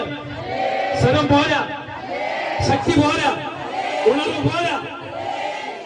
അപ്പൊ ജീവന്റെ വചനത്തെ എങ്ങനെ മുറുകെ പിടിക്കണം? എങ്ങനെ പിടിക്കണം? അപ്പൊ നിങ്ങൾ ഓടിയതും അധ്വാനിച്ചതൊന്നും പ്രതാപത്തും. ഇനിയും ശ്രദ്ധിക്കുക. 3-ാമത്തെ വചനം 1 പത്രോസ് 1-ാം അധ്യായം 25-ാമത്തെ. 1 പത്രോസ് എഴുതിയ 1-ാം ലേഖനം. പത്രോസ് എഴുതിയ 2 ലേഖനമുണ്ട്. അതിൽ 1-ാം ലേഖനം, കാതോലിക ലേഖനത്തിൽ രണ്ടാമത് പറയുന്ന 2-ാമത്തെ ലേഖനമാണ്. നോട്ട് നോക്കി, പത്രോസിന്റെ ലേഖനം. ആദ്യത്തെ ലേഖനം യാക്കോബാണ്. പത്രോസിന്റെ ലേഖനം 1 പത്രോസ് 1-ാം അധ്യായം 25-ാം വചനം അവസാനിക്കുന്നു. കിട്ടിയ മോളെ? ഈ മൈക്ക് എന്ന് പറഞ്ഞിട്ടില്ല. എന്നാൽ കർത്താവിന്റെ വചനം നിത്യം നിലനിൽക്കുന്നു. എന്നാൽ കർത്താവിന്റെ വചനം നിലനിൽപ്പ് വേണോ? വചനത്തിന് മാത്രമേ നിലനിൽപ്പുള്ളൂ. എന്നാൽ കർത്താവിന്റെ വചനം നിത്യം നിലനിൽക്കുന്നു. ആ വചനം തന്നെയാണ് നിങ്ങളോട് പ്രസംഗിക്കപ്പെട്ട ഈ സുവിശേഷം. എന്താ സുവിശേഷം? നിത്യം നിലനിൽക്കുന്നതിന്റെ പേരാണ് സുവിശേഷം. കനാൻകാരിയുടെ എത്ര തലമുറകൾ കഴിഞ്ഞാലും കാനാൻകാരിയുടെ വിശ്വാസത്തെ കുറിച്ച് പ്രഘോഷിക്കപ്പെടുമോ? നിത്യം നിലനിൽക്കും. നിനക്ക് നിലനിൽപ്പ് വേണോ? നിന്നെ കുറിച്ച് ലോകം അറിയണോ? ഈ ലോകത്തിലെ നിനക്ക് ഒരു നിലനിൽപ്പ് വേണമെങ്കിൽ മക്കൾ ഡോക്ടേഴ്സ് ആയതുകൊണ്ടോ കളക്ടർ ആയതുകൊണ്ടോ ഒന്നും നിലനിൽപ്പില്ല. വചനമനുസരിച്ച് ജീവിക്കുന്ന വ്യക്തി നിത്യം നിലനിൽക്കും. കരമുയർത്തി ഒരു ഹല്ലേലൂയ പറഞ്ഞേ. സ്വരം പോരായല്ലോ. അതുകൊണ്ട് പ്രിയ സഹോദരങ്ങളെ, ഈ വചനമാണ് നമ്മുടെ ജീവിതത്തില്. ഈ നോമ്പുകാലം എന്ന് പറഞ്ഞാൽ ഞാൻ ഒരു ആത്മീയ മനുഷ്യനാണ്. എന്താണ് ആത്മീയ മനുഷ്യനാണെന്ന് പറഞ്ഞാൽ 1 തിമോത്തിയോസ് 4-ാം അധ്യായം 8-ാം തിരുവചനം ഇങ്ങനെയാ പറയുന്നത്. തിമോത്തിയോസിന് 15 വയസ്സ്. 15 വയസ്സായ തിമോത്തിയോസിനോട് പൗലോസ് പറയുകയാണ്. എന്താ പറയുന്നത്? 4:8. 1 തിമോത്തിയോസ് 4:8. ശാരീരികമായ പരിശീലനം കൊണ്ട് കുറച്ച് പ്രയോജനമുണ്ട്. ശാരീരികമായ നേരം വെളുക്കുമ്പോൾ നടക്കാൻ ഇറങ്ങുന്നത് കൊണ്ട്, എന്നാൽ ആത്മീയത നടക്കാൻ ഇറങ്ങുന്നതുകൊണ്ട് ഒരു കുറച്ച് പ്രയോജനമുണ്ട്. എന്നാൽ ആത്മീയത എല്ലാ വിധത്തിലും വിലയേറിയതാണ്. ആത്മീയ മനുഷ്യനാകുക എന്ന് പറഞ്ഞാൽ അതാണ് എല്ലാ വിധത്തിലും വിലയേറിയത്. എന്താണ്? ആത്മീയതയാണ്. ആത്മീയത എന്ന് പറഞ്ഞാൽ തുറന്ന വചനം എന്താ പറയുന്നത്? എന്തുകൊണ്ടെന്നാൽ അത് ഈ ജീവിതത്തെയും വരാനിരിക്കുന്ന ജീവിതത്തെയും സംബന്ധിക്കുന്ന വാഗ്ദാനങ്ങൾ ഉൾക്കൊള്ളുന്നു. ഈ ജീവിതത്തെയും വരാനിരിക്കുന്ന ഒരു ജീവിതമുണ്ട്. ആ ജീവിതത്തിൽ ഒരിക്കലും അവസാനിക്കാൻ ഞങ്ങൾ ഒരു ക്രിസ്ത്യാനിക്ക് മരണമില്ലെന്ന്. നമ്മളെല്ലാം അവസാനിക്കാത്തൊരു ജീവിതം. അതാണ് ഈ സ്വർഗം എന്നൊക്കെ പറഞ്ഞ ഒരു മറയാണ്. ഈ ക്ലാസിന്റെ അവസാന ക്ലാസ്സിലേക്ക് വരുമ്പോൾ നിങ്ങൾക്ക് അത് മനസ്സിലാവും. ഹല്ലേലൂയ. അതുകൊണ്ട് നമ്മളെ ഇന്നത്തെ ഈ ക്ലാസിന്റെ ലക്ഷ്യം ആത്മീയ മനുഷ്യനാണ്. ആരാണ്? 3 തരം മനുഷ്യരെ ബൈബിൾ പഠിപ്പിക്കുന്നു. വലതുകരം ഉയർത്തി പറഞ്ഞ് 3 തരം മനുഷ്യരെ ബൈബിൾ പഠിപ്പിക്കുന്നു. സമാന്തര സുവിശേഷം ഏതൊക്കെയാ? മത്തായി, മാർക്കോസ്, ലൂക്ക. ഈ സമാന്തര സുവിശേഷത്തിൽ പറയുന്ന ഇതാണ് വിതക്കാരന്റെ ഉപമ. ആണോ? ഈ വിതയ്ക്കാൻ പുറപ്പെട്ടു. അപ്പൊ വഴിയരികിൽ വീണു, മുള്ളുകൾക്കിടയിൽ വീണു. നിങ്ങൾ ശ്രദ്ധിച്ചേ, ഏതെങ്കിലും ഒരു വിതയ്ക്കാരൻ മുള്ളുകൾക്കിടയിൽ വിധിക്കഴിഞ്ഞു. അതിന്റെ അർത്ഥം പറഞ്ഞാൽ നമ്മളെ കുറിച്ചാണ്. ഈ വിതയ്ക്കാരനെ കുറിച്ച് പറയുന്നത് നമ്മളെ കുറിച്ച്. അപ്പോ വഴിയരികിലും മുള്ളുകൾക്കിടയിലും വീണ വിത്താണ് ലൗകിക മനുഷ്യൻ. അപ്പൊ ലൗകിക മനുഷ്യൻ, ജഡിക മനുഷ്യൻ, ആത്മീയ മനുഷ്യൻ. ഇതിലേത് മനുഷ്യരാകേണ്ടത്? ആത്മീയ മനുഷ്യരാണോ നിങ്ങൾ? അപ്പൊ ആത്മീയ മനുഷ്യരാകാനാണ് ഈ നോമ്പുകാലം. വീണ്ടും അടുത്ത നോമ്പുകാലം വരെ ആ ജീവിതത്തിന്റെ ഒരു തുടർച്ചയാണ്. കുംഭസാരം എന്ന് പറഞ്ഞാൽ ആദിമസഭയിൽ ഒരു പ്രാവശ്യമേ ഉള്ളൂ. കുംഭസാരം എന്ന് പറയുന്നത് പാപം ചെയ്യാനുള്ള ലൈസൻസ് അല്ല, വിശുദ്ധനായി ജീവിക്കാനുള്ളതാണ്. എന്താണ്? വിശുദ്ധനായി ജീവിക്കുക. അപ്പൊ നിങ്ങൾ ശ്രദ്ധിച്ചേ. അപ്പൊ 3 തരം മനുഷ്യരുണ്ട്. എത്ര തരം മനുഷ്യരുണ്ട്? അപ്പൊ ഈ 3 തരം മനുഷ്യരെ ഒന്ന് പരിചയപ്പെടാം. 1 കൊരിന്ത്യർ 2:14.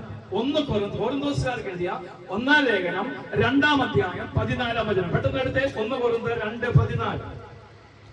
1 കൊരിന്ത്യർ 2:14. ലൗകിക മനുഷ്യൻ മൈക്ക് വെച്ചു വായിക്കും. നല്ലപോലെ മൈക്ക് കൊണ്ടെത്തുക. കിട്ടിയോ? കിട്ടിയവര് പെട്ടെന്ന് വായിക്കും. ലൗകിക മനുഷ്യനും നോക്കി വായിക്കും. ചാക്കോച്ചൻ വായിക്കുന്ന പോലെ വായിക്കും. ലൗകിക മനുഷ്യന് ദൈവാത്മാവിന്റെ ദാനങ്ങൾ പോഷകമാകിയ ലൗകിക മനുഷ്യനോട് കോർണർ മീറ്റിംഗ് നടക്കും. വലിയ വിശുദ്ധരാണ്. പ്രാർത്ഥിച്ച് നിങ്ങൾ പ്രാർത്ഥിച്ച് യുദ്ധം ഒന്ന് നിർത്തി ഒക്കെ ചോദിക്കുന്ന വ്യക്തികളാണ് ലൗകിക മനുഷ്യൻ. ദൈവാത്മാവിന്റെ നിയമങ്ങൾ പോഷത്വമാകയാൽ അവൻ ഈ വചനം വായിക്കത്തില്ലെന്ന്. ഈ കുഞ്ഞുങ്ങളൊന്നും വചനം വായിക്കില്ല, വീട്ടിലൊന്നും ബൈബിൾ തുറക്കത്തില്ലെന്ന്. ഏറ്റവും നല്ല പുസ്തകമായിട്ട് ഇരിക്കുന്ന പുസ്തകമാണ് ബൈബിൾ എന്ന് പറഞ്ഞാൽ. ബൈബിൾ തുറന്ന് വായിച്ചാൽ അവിടെ ഈശോ വരും, നിന്റെ കുടുംബം രക്ഷപ്പെടും. അത് സമ്മതിക്കത്തില്ല. ബൈബിൾ തുറന്ന് വായിച്ചു കഴിഞ്ഞാൽ പള്ളിയിൽ ചെല്ലുമ്പോ കൈ കൂപ്പിക്കൊണ്ട് വിശുദ്ധ കുർബാനയ്ക്കുന്നു. അല്ലാത്തവർക്ക് ഇങ്ങനെ കൈ കെട്ടിക്കൊണ്ട് സിനിമ തിയേറ്ററിൽ നിൽക്കുന്നു, പിന്നെ കാഴ്ച കാണാൻ. ചിലര് പള്ളി ഇടിയണമെന്ന് പറഞ്ഞ് അങ്ങോട്ട് ഇരിക്കും. ഇനി പള്ളിയുടെ വെളിയിൽ ചിലവര് നിന്നോട്ട് ഇടിയല്ലേ എന്ന് പറഞ്ഞോട്ട് ഇരിക്കും.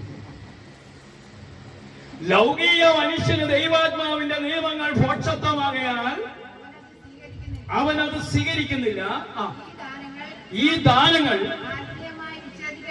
ആത്മീയമായി വിവേചിക്കപ്പെട്ടാകയാൽ ഈ വചനം ഗ്രഹിക്കാൻ ലൗകിക മനുഷ്യന് സാധിക്കത്തില്ല. നീ ഒരു ലൗകിക മനുഷ്യനൊരു എച്ചമാണ്, ഒരു IAS-കാരനാണ്. ഞാൻ ഉദ്യോഗസ്ഥ കൂട്ടായ്മ ബാംഗ്ലൂരിൽ ചെന്നു. അവിടെ 75ഓളം ഡോക്ടേഴ്സുണ്ട്. അതിലെ പകുതിയോളം ഡോക്ടേഴ്സ് ഈ വചനം കൊണ്ട് തലമുണ്ടയ്ക്ക് കയറുന്നു. അവര് പറയാ മെഡിസിൻ എല്ലാം ഒക്കെ റാങ്കോടൊക്കെ പാസ്സായത്, പക്ഷെ വചനം മാത്രം ഞങ്ങളുടെ തലയിൽ. എന്നുവെച്ചാൽ അവരുടെ തല കൊണ്ടാ ദൈവത്തെ കാണുന്നത്. നിന്റെ തലയിൽ കൊണ്ട് ദൈവത്തെ കാണാൻ ഒക്കില്ല പ്രിയരെ. അവൻ സർവശക്തനായ ദൈവമാണ്. പ്രപഞ്ചം മൊത്തം ഒരു വാക്കുകൊണ്ട് ഉണ്ടാക്കിയവനാണ്. ഹല്ലേലൂയ.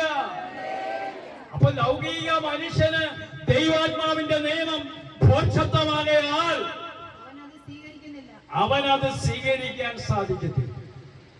അവനത്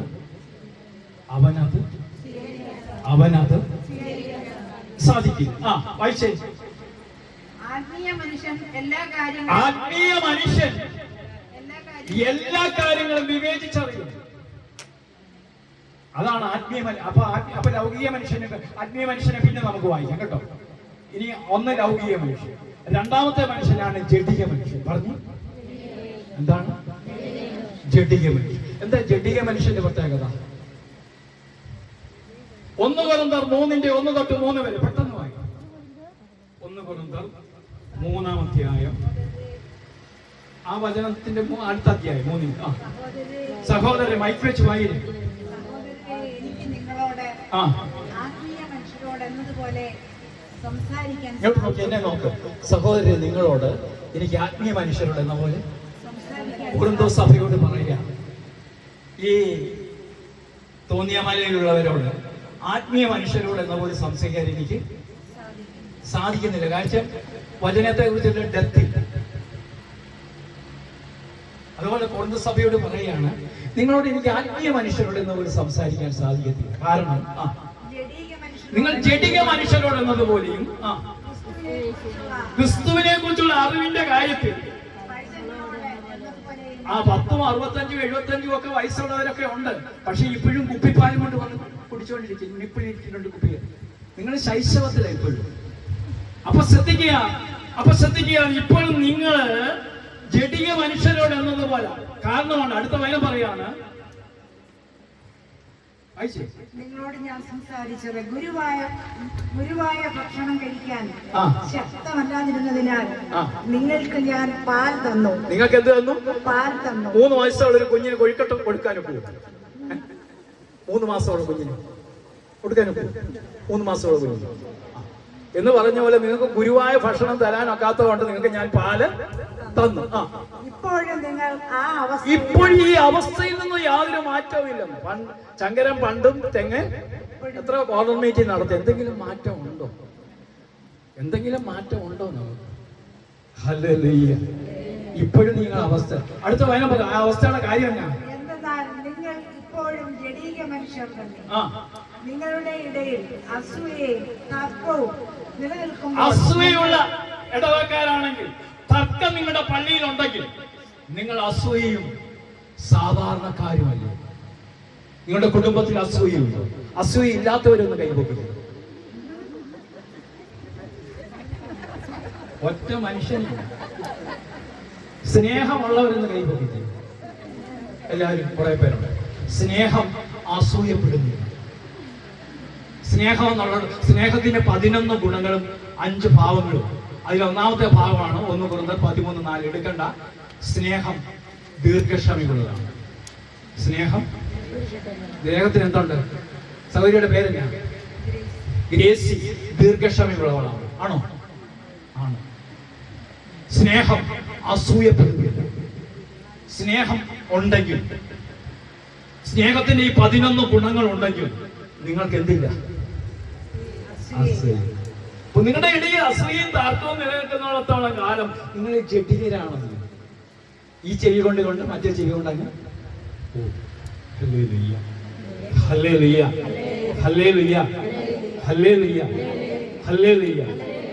അപ്പൊ ഇനി അടുത്തെന്താ പറയുന്നത്? അപ്പൊ ഇനി ശ്രദ്ധിച്ചേ, ഇനി ജഡിക മനുഷ്യനെ കുറിച്ച് കേട്ടോ. അസൂയയും തർക്കവും ഉണ്ടെങ്കിൽ നിങ്ങൾ ആരാ? ജഡിക. ഇനി 3-ാമത്തെ മനുഷ്യനാണ് ആത്മീയ മനുഷ്യൻ. ആത്മീയ മനുഷ്യനെ കുറിച്ച് പറയാണ് 1 കൊരിന്ത്യർ 2:15. ആത്മീയ മനുഷ്യൻ അവിടെ പറയാണ് 1 കൊരിന്ത്യർ 2:15. മൈക്ക് വെച്ച് വായിക്കണം. 100 വട്ടം പറയണോ സൗകര്യം? ആത്മീയ മനുഷ്യൻ എല്ലാ കാര്യങ്ങളും വിവേചിച്ചറിയുന്നു. ആത്മീയ മനുഷ്യൻ എല്ലാ കാര്യങ്ങളും വിവേചിച്ചറിയുന്നു. അവനെ വിധിക്കാൻ ആർക്കും സാധിക്കും. ഇങ്ങോട്ട് നോക്കിയാൽ, ഞാനൊരു ആത്മീയ മനുഷ്യനാണെങ്കിൽ എന്നെ വിധിക്കാൻ ആർക്കും. വിധിക്കുന്നവർ പരാജയപ്പെടും. 32 വർഷമാകും വചന ശുശ്രൂഷ. വിധിക്കുന്നവർ പരാജയപ്പെടത്തില്ല. ഹല്ലേലൂയ. ആത്മീയ മനുഷ്യനെ വിധിക്കാൻ ആർക്കും സാധിക്കത്തില്ലെന്ന്. ഹല്ലേലൂയ. മാർവാനിയസ് പിതാവിനെ ആർക്കെങ്കിലും വിധിക്കാൻ വിധിക്കുന്നവർ പരാജയപ്പെടും. ഹല്ലേലൂയ. ആത്മീയ മനുഷ്യന് എല്ലാ കാര്യങ്ങളും വിവേചിച്ചറിയുന്നു. അവനെ വിധിക്കാൻ ആ ആർക്കും സാധിക്കുകയില്ല. ആ കർത്താവിനെ പഠിപ്പിക്കാൻ തക്കവിധം ആ അവിടുത്തെ മനസ്സറിഞ്ഞവൻ ആരുണ്ട്? ആരുണ്ട്? ഞങ്ങളാകട്ടെ ക്രിസ്തുവിന്റെ മനസ്സറിഞ്ഞ അങ്ങനെ വായിട്ട് ഞങ്ങൾ അങ്ങനെ എഴുതിയിരിക്കുന്നത് അങ്ങനെ വായിട്ട് സഹോദരി കർത്താവിനെ പഠിപ്പിക്കാൻ തക്കവിധം അവിടുത്തെ മനസ്സറിഞ്ഞവൻ ആരുണ്ട്? ഞങ്ങളാകട്ടെ ഞങ്ങളെന്ന് പറഞ്ഞ സഹോദരിയുടെ പേരെന്നാ? ജൂലി ആകട്ടെ എന്ന് പറഞ്ഞു. എന്താ ചിരിക്കുന്നത്? ജൂലി ആകട്ടെ ആ ക്രിസ്തുവിന്റെ മനസ്സറിയുന്നു. ക്രിസ്തുവിന്റെ മനസ്സറിയുന്നു. മാമോദീസ വെള്ളം വീണത് കൊണ്ട് നീ ക്രിസ്ത്യാനിയാകണമെന്നില്ല. ക്രിസ്തുവിന്റെ മനസ്സും എന്റെ മനസ്സും ഒരുപോലെ ആകുമ്പോൾ നീ ഒരു ആത്മീയ മനുഷ്യനായി മാറും. ഞങ്ങളാകട്ടെ ക്രിസ്തുവിന്റെ മനസ്സറിയും. ഇനി അരമണിക്കൂർ ശുശ്രൂഷയാണ്. അതാണ് ക്ഷമയുടെ ക്ലാസ് വരാൻ പോകും. Hallelujah hallelujah. ഇനിയും ഇതുവരെ ശ്രദ്ധിക്കാത്തവർ ശ്രദ്ധിക്കണം. നമ്മൾ ക്ഷമയുടെ ക്ലാസ് എടുക്കാൻ പോകുന്നു. എന്താ ക്ലാസ് എടുക്കാൻ പോകുന്നു? അപ്പൊ ആത്മീയ മനുഷ്യനാകണമെങ്കിൽ ക്ഷമിക്കുന്നവനാണ്. ഹല്ലേലൂയ. ഒരാളെ ഒരു ഉണക്ക വടിയും കൊണ്ട് ഓടുകയാണ്. ഓടുന്നവന്റെ പിറകെ ദൈവം ഓടുക. ഓടുന്നതിന് 18 വയസ്സേ ഉള്ളൂ. എത്ര വയസ്സേ ഉള്ളൂ? 18 വയസ്സ്. ഇപ്പൊ 18 വയസ്സുകാരൊന്നും ഇവിടെ വന്നിട്ടില്ലെന്ന് അല്ലേ? നിങ്ങൾ ശ്രദ്ധിച്ചേ. 14-നും 40-നും ഇടയിൽ പ്രായമുള്ളവരിന്ന് വചന ശുശ്രൂഷയിലില്ല. ഇവർക്കൊന്നും അതിന് സമയം. ഇന്ന് ക്രിക്കറ്റ് കളിയൊക്കെ കണ്ടുകൊണ്ടിരിക്കും. അവരൊക്കെ എപ്പോ പോയി കളി കാണണമെന്ന് ഇങ്ങനെ ആഗ്രഹിച്ചിരിക്കുന്നത്. ഹല്ലേലൂയ. അപ്പൊ പ്രിയ സഹോദരങ്ങളെ ശ്രദ്ധിച്ചേ. നിങ്ങൾ ശ്രദ്ധിച്ചേ. നിങ്ങൾ എന്താ പറയുന്നത്? ഒരു വടിയും കൊണ്ട് ഒരാൾ ഓടുകയാണ്. ഓടുന്നതിന്റെ പിറകെ ആരോടുക? ഇവൻ വാഗ്ദാനത്തിന്റെ മകൻ. ഉൽപ്പത്തി പുസ്തകം 28-ാം അധ്യായം 10 തൊട്ടുള്ള തിരുവചനം പെട്ടെന്ന് വായിക്കണേ. പെട്ടെന്ന് വായിച്ച പെട്ടെന്ന് നമുക്ക് നിർത്താം. ഒരാൾ ഒരു വടിയും കൊണ്ട് ഓടുകയാ. ഓടുന്നതിന്റെ പിറകെ ആരോടുക? ഉൽപ്പത്തി 28:10 തൊട്ടുള്ള തിരുവചനം വായിച്ചു. യാക്കോബ് ബെർശബയിൽ നിന്ന് ഹാരാനിലേക്ക് പുറപ്പെട്ടു. യാക്കോബ് ബർഷാവിൽ നിന്ന് ഹാരാനിലേക്ക് പുറപ്പെട്ടു. എങ്ങനെ പുറപ്പെട്ടു? സൂര്യൻ അസ്തമിച്ചപ്പോൾ അവൻ വഴിക്കൊരിടത്ത് തങ്ങുകയും രാത്രി അവിടെ ചെലവഴിക്കുകയും ചെയ്തു. ഒരു കല്ലെടുത്ത് തലയ്ക്ക് കീഴെ വെച്ച് അവൻ ഉറങ്ങാൻ കിടന്നു. അവന് ഒന്നാം തരം തലയണ ഉണ്ടായിട്ട് AC മുറയുണ്ടായിട്ട് പലർക്കും ഉറക്കം ഇപ്പോ ഇല്ല. പലർക്കും ഉറക്കം, ചിലവർക്കില്ല. ഇന്ന് തന്നെ 17 കോള് ഇതിനോടകം വന്നു. അതറിയാം, ഞാൻ ദുബായിലാണ്, എന്റെ മകനൊക്കെ ദുബായിലാണ്, ബഹ്റൈനിലാണ്. ഇങ്ങനെ വിളിയാണ്. എന്തോ സംഭവിക്കും എന്നുള്ള പേടി. മനുഷ്യന് ഇത്രയേ ഉള്ളൂ. പ്രിയ സാധനങ്ങൾ, നിങ്ങൾ ഈ കെട്ടിപ്പോക്കി ചിരിക്കുന്നതൊക്കെ ഒരു നിമിഷം കൊണ്ട് തീരാനുള്ളത് ഉള്ളൂ. ഈ ലോകത്തിൽ കാണുന്ന ഇമ്പങ്ങളുടെ പുറകെ മനുഷ്യൻ ഓടുന്നത്. കാനഡയിലോട്ട് മക്കളെ വിട്ടിട്ട് മോനെ നീ കൊന്തച്ചൊല്ലിയോ ബൈബിള് വായിച്ചോന്നൊന്നും ഏതമ്മായ ചോദിക്കുന്നത്. എന്റെ മോനെ നീ എന്താ കഴിച്ചത്? എന്തുവാണ് കഴിച്ചത്? തമ്പുരാന്റെ വചനം വായിച്ചോ നീ കുഞ്ഞുങ്ങളോട് ചോദിക്കും. നിങ്ങൾ പെന്തക്കോസ്ത് സഭയെ നോക്ക്, ഓരോ കുഞ്ഞുങ്ങൾക്കും ഓരോ ബൈബിൾ. വർത്തമാന സഭയെ നോക്ക്, 6 പേരുണ്ടെങ്കിൽ 6 ബൈബിളും കൊണ്ട് അവർ പോകുന്നത്. നമുക്കൊക്കെ ബൈബിളും കൊണ്ട് പോകുന്നതിന് ചില നാണൊക്കെയാണ്. ഹല്ലേലൂയ. എങ്ങനെ രക്ഷപ്പെടുന്നു? ഞാനുള്ള കാര്യമാണ് പറയുന്നത്. കാലത്തിന്റെ ഗതി അനുസരിച്ച്. അപ്പോൾ ഓടുന്നവന്റെ പുറകെ ദൈവം ഓടും. എന്നിട്ട് എന്താ വചനം പറയുന്നത്? അവനൊരു ദർശനം ഉണ്ടായി. ഇങ്ങോട്ട് നോക്കി, നമുക്ക് എന്താ ഉണ്ടാകണം? നോമ്പുകാലം ഒരു ദർശനം ഉണ്ടാകണം. എന്താ ദർശനം? എന്താ? ഭൂമി വായിച്ചേ. അതിന്റെ അറ്റം, അതിന്റെ അർത്ഥം എന്ന് പറഞ്ഞാൽ ഭൂമിയിൽ ഉറപ്പിച്ചിരിക്കുന്ന ഗോവേണിയുടെ അറ്റം സ്വർഗം മുട്ടിയിരിക്കുന്നത്. ഞാൻ ഇവിടെ മുട്ടിയിരിക്കുന്നു. അപ്പൊ സ്വർഗവും ഭൂമിയും തമ്മിൽ ഒരു ഗോവേണിയുടെ അകലമേ ഉള്ളൂ. അടുത്തിരിക്കുന്ന വ്യക്തിയോട് പറ, സ്വർഗവും ഭൂമിയും തമ്മിൽ ഒരു ഗോവേണിയുടെ അകലമുള്ളൂ. ഈ തോന്നിയാമലയിൽ വന്നിരിക്കുന്ന നിങ്ങളെ എല്ലാ സകല വിശുദ്ധന്മാരും സകല മാലാഹമാരും എല്ലാവരും പരിശുദ്ധ അമ്മയുൾപ്പെടെ കണ്ടുകൊണ്ടിരിക്കും. ഇവിടുന്ന് മരിച്ച ഈ അപ്പനുണ്ടല്ലോ, ഒരു വിരിക്കപ്പുറത്തായി. നമ്മൾ വിചാരിക്കാം നമ്മൾ എവിടെയോ ആളല്ല, ഒരു വിരിക്കപ്പുറം. വെളിപാടെന്ന് പറഞ്ഞാൽ എന്തുവാ? വെളിപാടെന്ന വാക്കിന്റെ അർത്ഥം എന്ത്? വെളിപാടെന്ന് വാക്കിന്റെ അർത്ഥം മറ നീക്കി പുറത്ത് കൊണ്ടുവരും. എല്ലാ മറയും നീക്കി കൊണ്ടുവരുന്ന പുസ്തകമാണ് വെളിപാട്. മനുഷ്യന്റെ ജീവിതത്തിന്റെ ആരംഭമാണ് ഉൽപ്പത്തിയെങ്കിൽ മനുഷ്യൻ എങ്ങനെ അവന്റെ അവസാനത്തെ കുറിച്ച് പറയുന്ന പുസ്തകമാണ് വെളിപാട്. അല്ല, അപ്പൊ ശ്രദ്ധിച്ച് ഓടുന്ന അവന്റെ അപ്പോൾ അവന് ഒരു ഗോവേണിയുണ്ട്. ഈ ഗോവേണിയെ യുടെ മുകളിൽ നിന്നുകൊണ്ട് ദൈവം സംസാരിക്കുകയാണ്. അപ്പോൾ ഈ ഭൂമിയിൽ ഉറപ്പിച്ചിരിക്കുന്ന ഗോവേണി ആരാ? പരിശുദ്ധ കത്തോലിക്ക സഭ പറയുന്നത് ആ ഗോവേണി ദൈവമാതാവാണ്.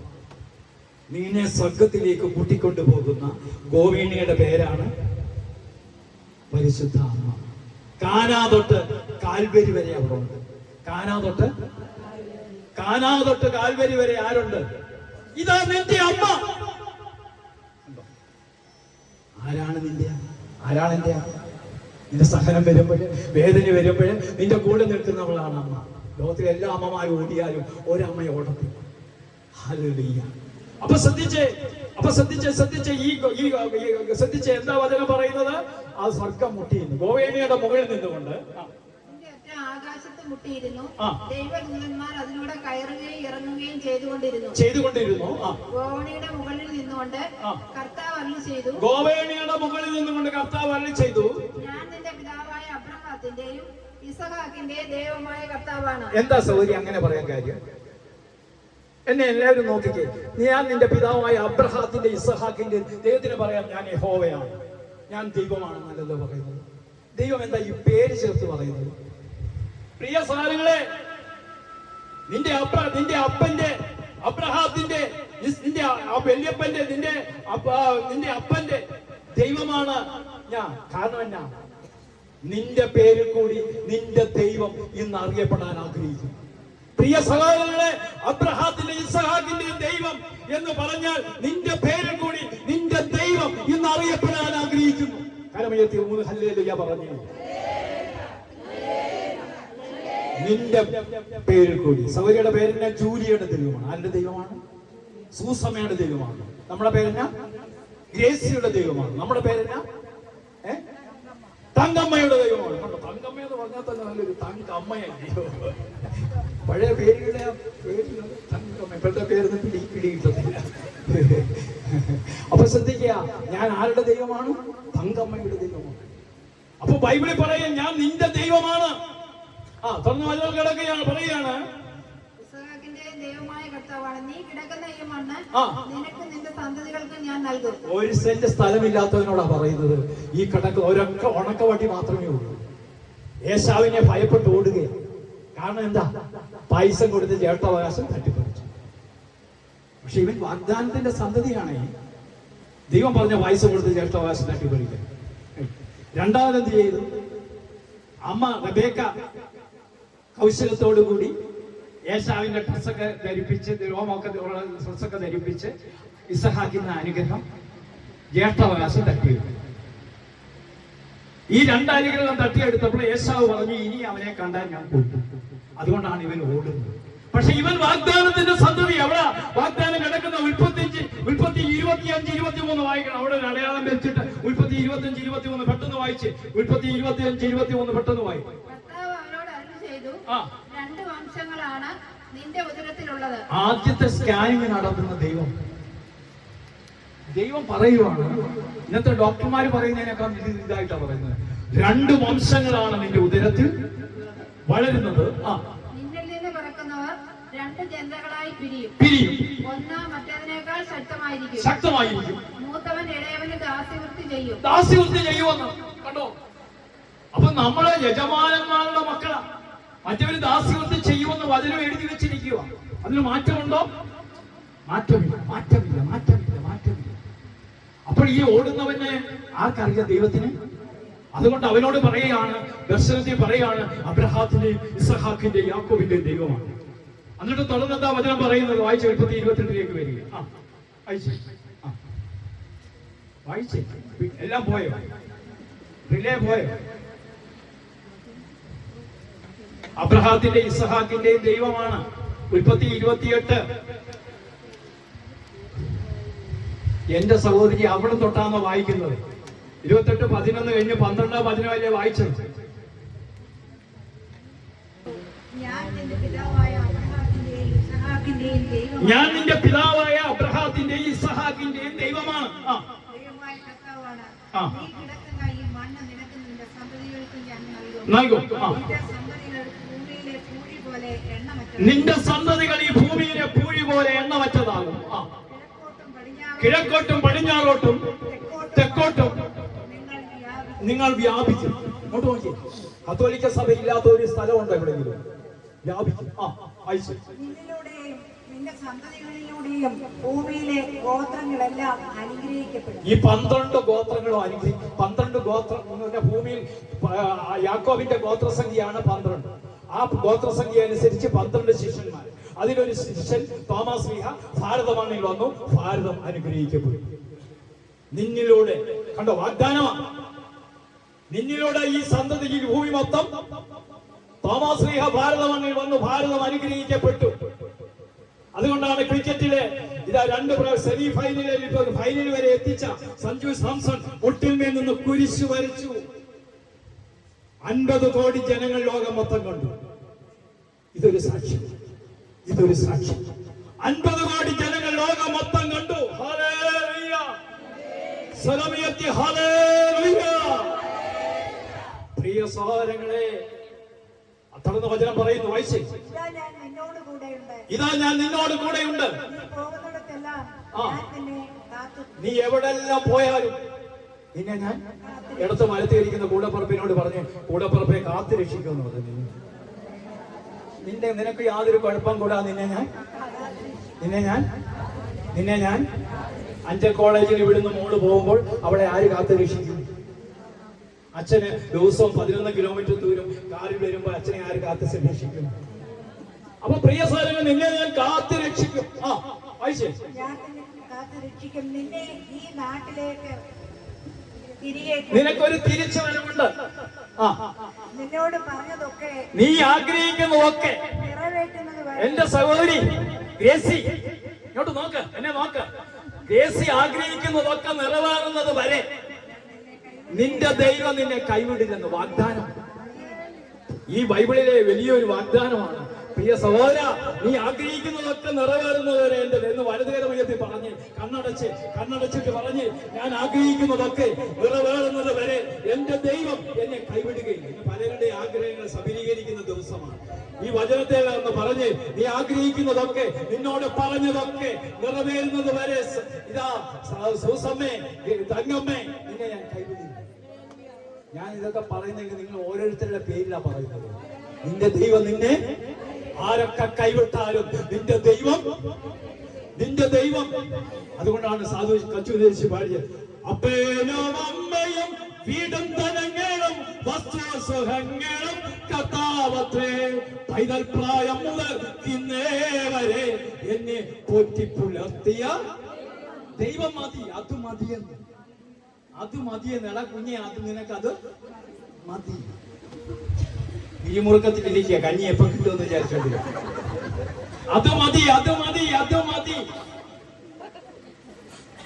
പ്രിയ സഹോദരങ്ങളെ, നിന്നെ ആഗ്രഹിക്കുന്നതൊക്കെ നിലവേറുന്നവരെ നിന്നെ ഞാൻ കൈവിടില്ല. പെട്ടെന്ന് വായിച്ചു. അപ്പോൾ യാക്കോബ് ഈ ദർശനത്തിൽ ഉറക്കത്തിൽ നിന്ന് ഉണർന്നു. അവൻ പറഞ്ഞു, തീർച്ചയായും കർത്താവ് ഈ സ്ഥലത്തുണ്ട്. അടുത്തിരിക്കുന്ന വ്യക്തിയോട് പറ, തീർച്ചയായിട്ടും കർത്താവ് ഈ സ്ഥലത്തുണ്ടെന്ന് പറഞ്ഞു. ഇവിടുത്തെ അമ്മാമ്മയുടെ പേരെന്നാ? ലാലമ്മയുടെ ഈ ഭവനത്തിലുണ്ടെന്ന് പറഞ്ഞു, ഈ സ്ഥലത്തുണ്ടെന്ന് പറഞ്ഞു. അച്ഛനെ നോക്കിക്കൊണ്ട് പറ, അച്ഛാ ഈ തീർച്ചയായിട്ടും കർത്താവ് ഇവിടെ ഉണ്ടെന്ന് പറഞ്ഞു. ഉറപ്പുണ്ടോ? തീർച്ചയായും ഡെഫിനിറ്റ്. ഈ സ്ഥലമുണ്ട്. ആ സ്ഥലത്തിന് അവരൊരു പേരിട്ടു. ആ സ്ഥലത്തിന് എന്തൊരു പേരിട്ടു? എന്നാൽ ഞാൻ അതറിഞ്ഞില്ല. കൊണ്ട് അവൻ പറഞ്ഞു, ഈ സ്ഥലം എത്ര ഭയാനകമാണ്. ഇത് ദൈവത്തിന്റെ ഭവനമല്ലാതെ മറ്റൊന്നുമല്ല. സ്വർഗത്തിന്റെ കവാടമാണ് ഇവിടം. നിന്റെ ഭവനം സ്വർഗത്തിന്റെ അടുത്തിരിക്കുന്ന കൂടപ്പുറപ്പിനോട് നിങ്ങളുടെ ഭവനം സ്വർഗത്തിന്റെ കവാടമാണ്. ഈ കവാടത്തിൽ നിന്നാണ് പള്ളിയിലൊക്കെ എടുക്കുന്നത്. ഈ കവാടത്തിൽ നിന്നാണ് പള്ളിയിലേക്ക് എടുക്കുന്നത്, സ്വർഗത്തിലേക്ക് പോവുക. ഈ സ്വർഗത്തിന്റെ കവാടമാണ് നിന്റെ ഭവനം. ബൈബിളിൽ അടിവരയിട്ട് പറയുക, തുറന്ന് വചനം പറയാണ്. യാക്കോബ് അതിരാവിലെ എഴുന്നേറ്റ് തലയ്ക്ക് കീഴെ വെച്ചിരുന്ന കല്ലെടുത്ത് ഒരു തൂണായി കുത്തി നിർത്തി അതിന്മേൽ എണ്ണയൊഴിച്ചു. അവൻ ആ സ്ഥലത്തിന് ബഥേൽ എന്ന് പേരിട്ടു. ബഥേൽ എന്ന് പേരിട്ടു. ഇനി നിങ്ങളുടെ ഭവന തങ്കമ്മയുടെ ഭവനത്തിന്റെ പേരെന്നാ? ബഥേൽ എന്നാ. തങ്കമ്മയുടെ ഭവനത്തിന്റെ ഇപ്പോഴത്തെ പേരെന്നാ? നെടുമാനാൽ. ഇന്ന് തൊട്ട് മാറി. ഇന്ന് തൊട്ട് എന്തുവാ? പോസ്റ്റ്മാൻ ആദ്യം കൊണ്ടുപോട്ടെ. നിങ്ങളുടെ എല്ലാ ഭവനത്തിന്റെ പേരെന്നാ? കാര്യം എന്താ? തീർച്ചയായിട്ടും എന്റെ ഭവനത്തിൽ കർത്താവുണ്ട് എന്നാര് പറഞ്ഞോ ആ ഭവനം ബഥേലായി മാറി. പക്ഷെ ഈ ബഥേൽ അനുഭവം ഉണ്ടായിട്ടും ഇവന് ഭയം മാറിയോ? ഇവന് ഇവൻ ഈ വടിയും കൊണ്ടോടി ലാബാന്റെ അമ്മായിയപ്പന്റെ അമ്മാച്ചന്റെ ഭവനത്തിൽ പോയി അവിടെ റാഹേലിനെ കൊടുക്കാമെന്ന് പറഞ്ഞു. 7 വർഷം നിർത്തി. പിന്നെ 7 വർഷം കഴിഞ്ഞ് റാഹേലിനെ കൊടുക്കുന്ന. അങ്ങനെ 10-14 വർഷം അവിടെ കഷ്ടപ്പെട്ടു. അങ്ങനെ അവനെ അമ്മായിപ്പൻ ശരിക്കും. പക്ഷെ അവൻ മിടുക്കനായതുകൊണ്ട് ഒത്തിരി ആടുപാടുകളെയൊക്കെ അവൻ നേടിയെടുത്തു. ഹല്ലേലൂയ. ഈ ബഥേൽ അനുഭവം ഉണ്ടായെങ്കിലും ഇവന് ഭയം മാറി. ഇന്ന് പലർക്കും ബഥേൽ അനുഭവമുണ്ട്. തീർച്ചയായിട്ടും കർത്താവുണ്ട്. പക്ഷെ ഇടി വന്നാൽ പിന്നെ ഭയങ്കര പേടി. യുദ്ധം വന്നാൽ പിന്നെ ഭയം. ഈ ബൈബിളിൽ 366 പ്രാവശ്യം പറയുന്ന ഒറ്റ വചനമാണ് ഭയപ്പെടണ്ട. എപ്പോഴും ഭയമാണ്, ടെൻഷൻ. നിങ്ങൾ മെഡിക്കൽ സ്റ്റോറിൽ ചെന്ന് ചോദിച്ച് ഏറ്റവും കൂടുതൽ ചെലവാകുന്ന മരുന്ന് ഏതാണ്? പ്രഷറിന്റെ മരുന്ന്. ഇതാണ് എല്ലാവർക്കും പ്രഷർ. എന്താണ് പ്രഷർ? വന്ന് നോക്കാനായിട്ട് നേഴ്സ് വരും. പ്രഷർ പേരൊക്കെ ഭയങ്കര പേര്. ദൈവത്തിന്റെ അടുത്തിരിക്കുന്ന നാമം. പ്രാർത്ഥന കേട്ടാൽ സ്വർഗ്ഗം ഇറങ്ങി വരും. പക്ഷെ പ്രഷറിന് യാതൊരു കുറവും. ദൈവത്തെ വിളിച്ചിറക്കുന്ന രീതിയില്ല പ്രാർത്ഥനയൊക്കെ. ഹല്ലേലൂയ. അപ്പൊ പ്രിയ സഹോദരങ്ങളെ, ഉൽപ്പത്തി പുസ്തകം 32:10 അവൻ മുട്ടിന്മേൽ നിന്ന് പ്രാർത്ഥിക്കുകയാണ്, സ്വർഗത്തിലേക്ക് നോക്കി. ഇന്ന് ഇറാൻ എന്ന് പറയുന്ന പേർഷ്യൻ രാജ്യത്ത്, ആ രാജ്യത്ത് മുട്ടിന്മേൽ നിന്ന് അന്ന് ഈ മനുഷ്യൻ പ്രാർത്ഥിക്കുക. ഈ ആരംഭത്തിലുള്ള രാജ്യമാണ് ഈ പേർഷ്യൻ രാജ്യമാണ് ഈ ഇറാനും ഇസ്രായേലും. ഇതൊക്കെ ആരംഭം, നീറ്റുനോവിന്റെ ആരംഭമായിട്ടേ ഉള്ളത്. നിങ്ങൾ പറയുന്ന പോലെ പെട്ടെന്ന് അമേരിക്കയ്ക്ക് ഇറാനെ ഒന്നും കീഴടക്കാനൊക്കത്തില്ല. ബൈബിൾ പ്രകാരം ആർക്കും കീഴടക്കാനൊക്കെ. ഇറാനും വാഗ്ദാനമുണ്ട്, അവരൊന്നും പെട്ടെന്ന് നശിക്കത്തില്ല. അവസാനം ഈ യഹൂദൻ വിളിച്ചു പറയും, ഞങ്ങൾ ക്രൂശിച്ച യേശുവിനെ ആണെന്ന് നെതന്യാഹു ഉൾപ്പെടെ വിളിച്ച് കരയും. അപ്പോഴാണ് രാജാതിരാജൻ ഇറങ്ങി വരുന്നത്. യഹൂദൻ കരയും, അവൻ നിലവിളിക്കും, അവന്റെ നിലവിളി വരും. ഇനി ഈശോയിൽ കൂടി മാത്രമേ ഞങ്ങൾക്ക് രക്ഷയുള്ളെന്ന് പറയും. അപ്പോൾ ദൈവം ഇറങ്ങി വന്ന് അവരെ രക്ഷിക്കും.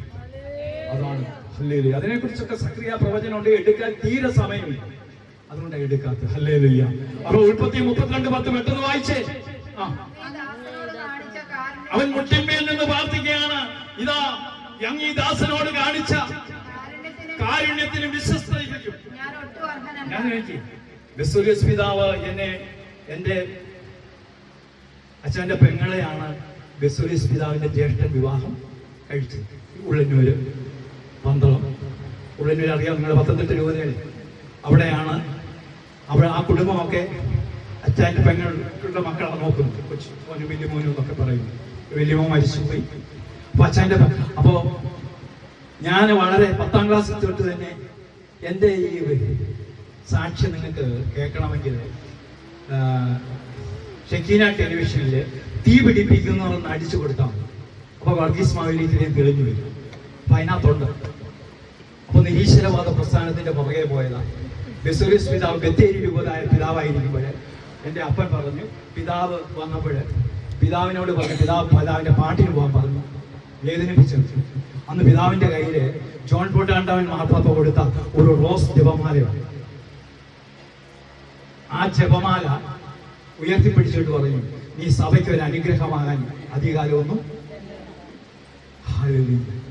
പിതാവ് കാതോലിക്ക ബാവയായിട്ട് വന്നു. ഞാനൊരു പള്ളിയിൽ ഇങ്ങനെ പ്രസംഗം നടത്തിക്കൊണ്ടിരിക്കുമ്പോൾ എല്ലാവരും പോയെന്ന് പറഞ്ഞ് ഞാൻ വെളിയിലോട്ട് ഇറങ്ങുമ്പോൾ പിതാവ് പുറകിലിരിപ്പോൾ ഞാൻ അന്നാണ് വലിയവായി കരയുന്നത്. ഹല്ലേലൂയ. ഈ സഭയ്ക്കൊരു അനുഗ്രഹം. ഞാൻ എപ്പോൾ ഇറങ്ങിയാലും പിതാവ് പിതാവിനെ മനസ്സിലൊന്ന് ധ്യാനിച്ചിട്ട് ഇറങ്ങുന്നു. ഹല്ലേലൂയ. എന്നെ ഞാൻ ക്രിസ്തു ആരാണെന്ന് അറിയിച്ച പിതാവ്. ഹല്ലേലൂയ. ഇത്തിരി വലിയ സാക്ഷ്യമാണ്. 2 മണിക്കൂർ 3 മണിക്കൂർ സാക്ഷ്യം.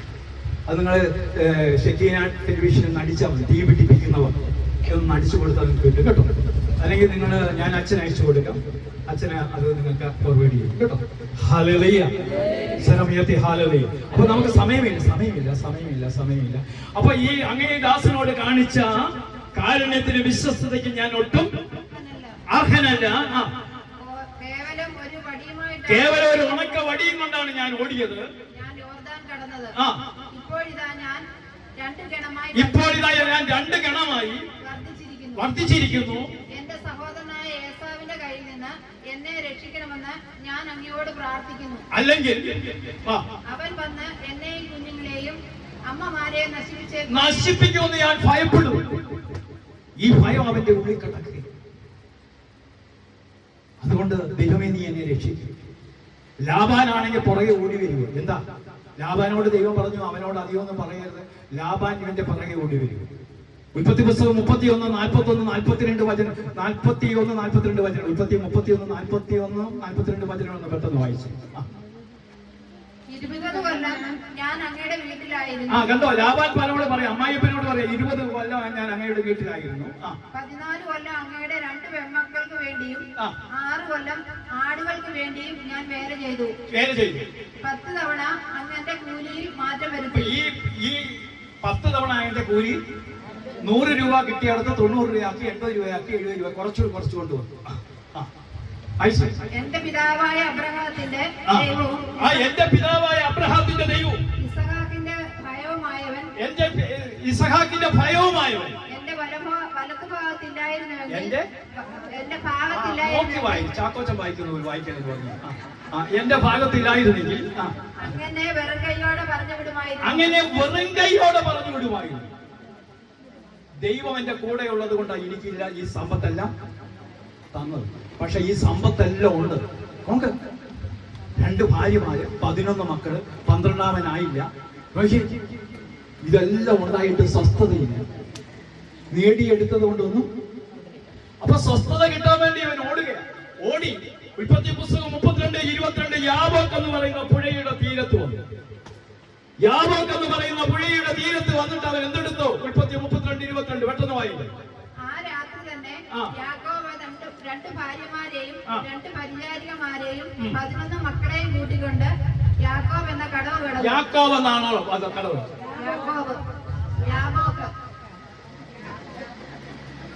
യാബോക്ക് എന്ന കടവ് കടന്നു. എന്ത് കടവ് കടന്നു? അവരെ പുഴക്കരെ കടത്തിവിട്ടു. പുഴക്കക്കരെ തന്റെ സമ്പാദ്യം മുഴുവൻ അക്കരെ എത്തിച്ചു. യാക്കോബ് മാത്രം ഇക്കരെ നിന്നു. അവിടെ വെച്ച് ഒരാൾ നേരം പുലരുന്നത് വരെ അവനുമായി മൽപ്പിടുത്തം. അപ്പൊ ദൈവദൂതനുമായി നേരം പുലരുന്നവരെ മൽപ്പിടുത്തം നടത്തുകയും കീഴടക്കാൻ സാധ്യമല്ലെന്ന് കണ്ടപ്പോൾ അവൻ യാക്കോബിന്റെ അരക്കെട്ടിൽ തട്ടി. മൽപ്പിടുത്തത്തിനിടയിൽ യാക്കോബിന്റെ തുട അരക്കെട്ടിൽ നിന്ന് തെറ്റി. അവൻ പറഞ്ഞു, നേരം പുലരുകയാണ്, ഞാൻ പോകട്ടെ. യാക്കോബ് മറുപടി പറഞ്ഞു, എന്നെ അനുഗ്രഹിച്ചിട്ടല്ലാതെ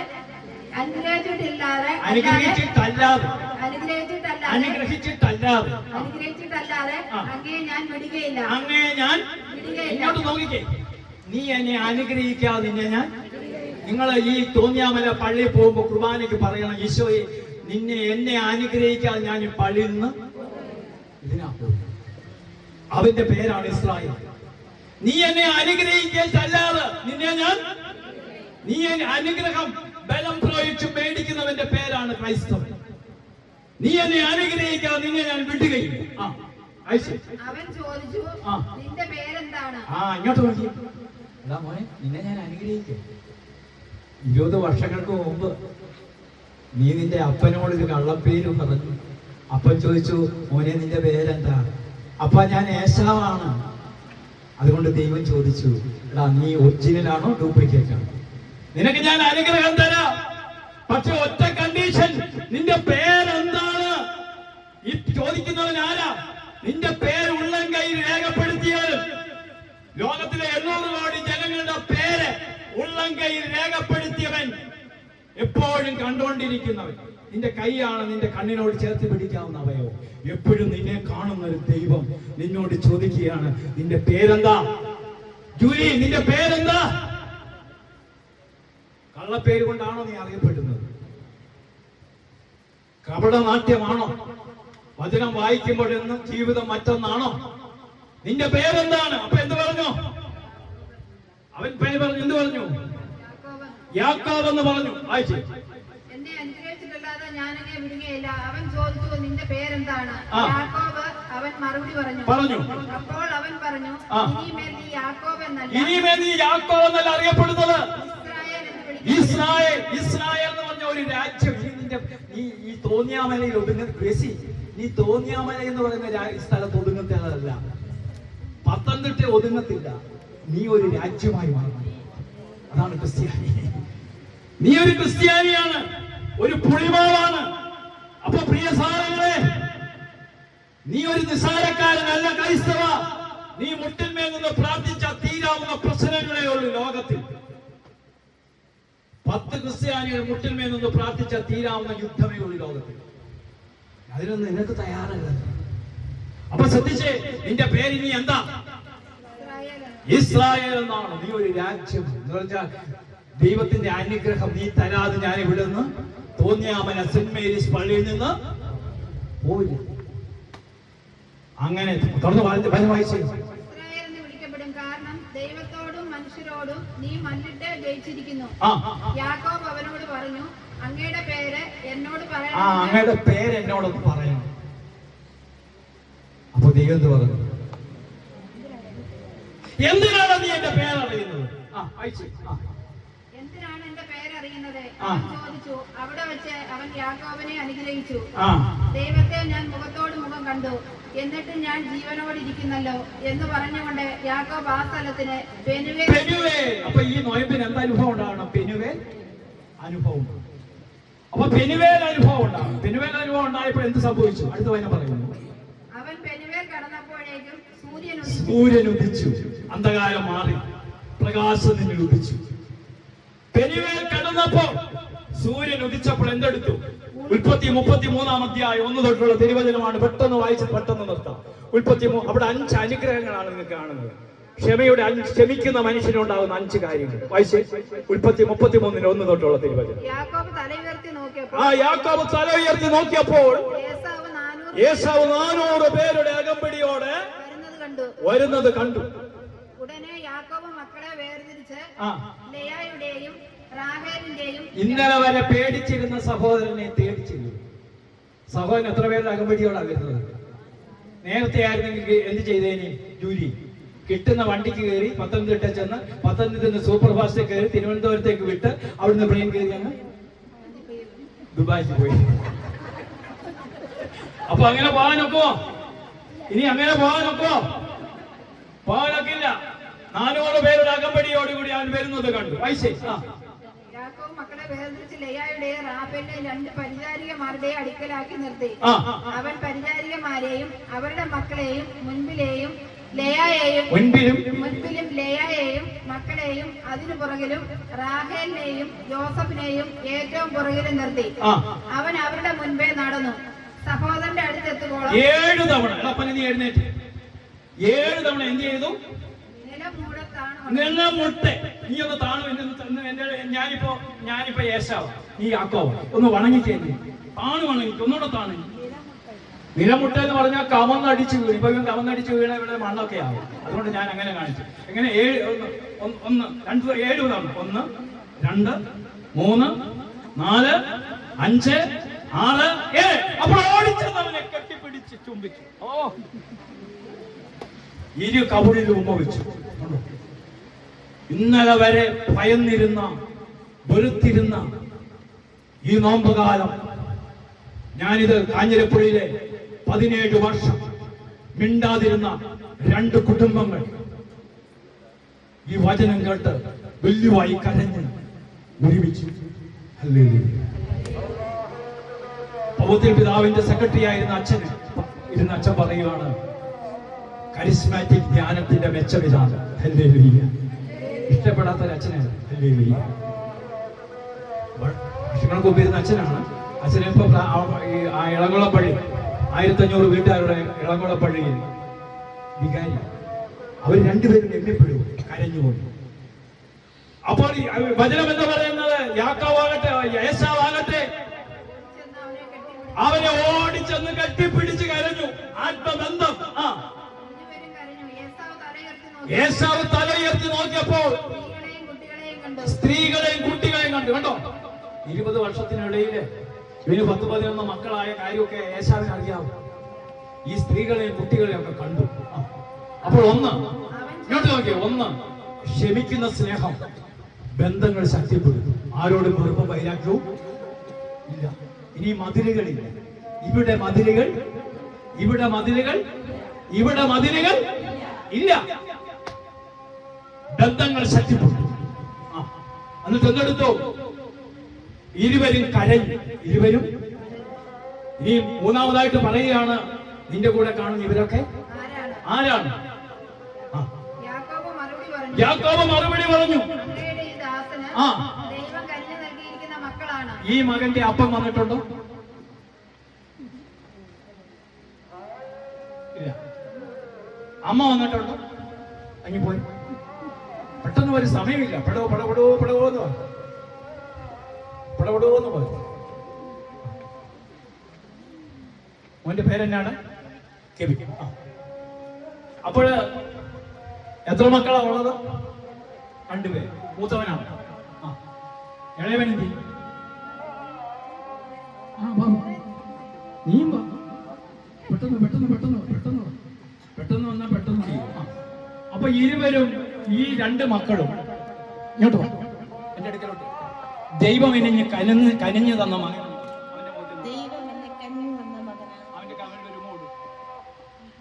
ദൈവം എനിക്ക് കനിഞ്ഞു തന്ന ശല്യങ്ങൾ എന്ന് പറയുമോ? പറയത്തില്ല. മക്കള് ശല്യങ്ങളാണെന്ന് പറയരുത്. ഇവനൊക്കെ ജനിച്ചപ്പോഴാണ് എനിക്ക് ഇതുണ്ടായെന്ന് പറയരുത്. ഇതൊക്കെ നിങ്ങളുടെ ഭവനത്തിൽ കിടന്ന് നിങ്ങളുടെ മക്കളെ നശിപ്പിച്ചു. നിങ്ങൾ പറയുന്ന വാക്കുകൾ കൊണ്ട് ഇസ്രായേൽ ജനം, യഹൂദ ജനം അന്ന് പറഞ്ഞു, അവന്റെ രക്തം ഞങ്ങളുടെ മേലും ഞങ്ങളുടെ 2000 വർഷം വരെ തിക്തമായ വേദനകൾ അനുഭവിച്ചു. 60 ലക്ഷം പേരെയാണ് ഹിറ്റ്ലർ കൊന്നത്. ഇന്നും അവരുടെ വേദന തീർന്നിട്ടുണ്ടോ പ്രിയരെ? ഒരു ചെറിയ നിങ്ങൾ പറയുന്ന ശാപവാക്കുകൾ ഉണ്ടല്ലോ, ഈ അന്തരീക്ഷത്തിൽ ഇങ്ങനെ കിടക്കും. അത് നിങ്ങളെ തന്നെ വിധിക്കും. പോയിരുന്നു. ഹല്ലേലൂയ. ദൈവം നമുക്ക് കനിഞ്ഞു തന്നിരിക്കുന്ന, അടുത്തിരിക്കുന്ന വ്യക്തിയോട് പറ, ദൈവം കനിഞ്ഞു തന്നിരിക്കുന്ന ഇടവാക്കാരിയാണ്. ഇടവാക്കാരി അന്യരും. അച്ഛനെ നോക്കിയിട്ട് പറ, ദൈവം കനിഞ്ഞു തന്ന വൈദികനാണ്. കഞ്ഞി കുടിക്കും പോകുന്നതിന് മുമ്പ് അച്ഛന്റെ കൈക്ക് പിടിച്ചിട്ട് പറയും, ദൈവം കനിഞ്ഞു തന്ന. എല്ലാവരുടെ കൈക്ക് പിടിച്ച് അച്ഛനൊരു പരുവാണ്. സിസ്റ്ററിനോട് പറയണം, ദൈവം ഞങ്ങൾക്ക് കനിഞ്ഞു തന്ന സിസ്റ്ററാണ്. ദൈവത്തിന്റെ കനിവാണ്. സൂസമേന്തി. ഇവിടെ അടുത്താണ് വീട്. അടുത്തല്ലെങ്കിൽ അടുത്തുള്ള വീട്ടുണ്ടല്ലോ, ഹിന്ദുക്കളോ മുസ്ലിങ്ങളോ ആരെങ്കിലും ആയിക്കോട്ടെ, അവിടെ വീട്ടിൽ ചെന്നിട്ട് ഇന്ന് രാത്രി ചെല്ലണ്ട. രാത്രി ചെന്നാൽ ചിലപ്പോ അവർ വിചാരിക്കും വല്ല ഭ്രാന്തമല്ല ആയത്. അതുകൊണ്ട് നേരം വെളുക്കമ്മ ചെന്നിട്ട് പറയണം, ദാമോദര, രാധമ്മേ, നിങ്ങൾക്ക് ദൈവം കനിഞ്ഞു തന്ന. അയൽക്കാരന്റെ മുഖത്ത് നോക്കിയിട്ട് പറയണം, ദൈവം കനിഞ്ഞു തന്നിരിക്കുന്നവരാണ്. ദൈവം കനിഞ്ഞു തന്നിരിക്കുന്നവരാണ്. കണ്ടോ, ഒരു വ്യക്തിയുടെ ഹൃദയത്തിൽ വചനം വന്നാൽ അവന്റെ ഭാവം മാറി, സ്വഭാവം മാറി. ദൈവം കനിഞ്ഞു തന്നിരിക്കുന്ന കുടുംബമാണ്. ദൈവം കനിഞ്ഞു തന്നിരിക്കുന്നതാണ്. അല്ലാതെ അവിടെ മുസ്ലിം എന്നോ ക്രിസ്ത്യാനിയോ. 800 കോടി ജനങ്ങളുടെയും ദൈവമാണ് ആരെ? ക്രിസ്തു.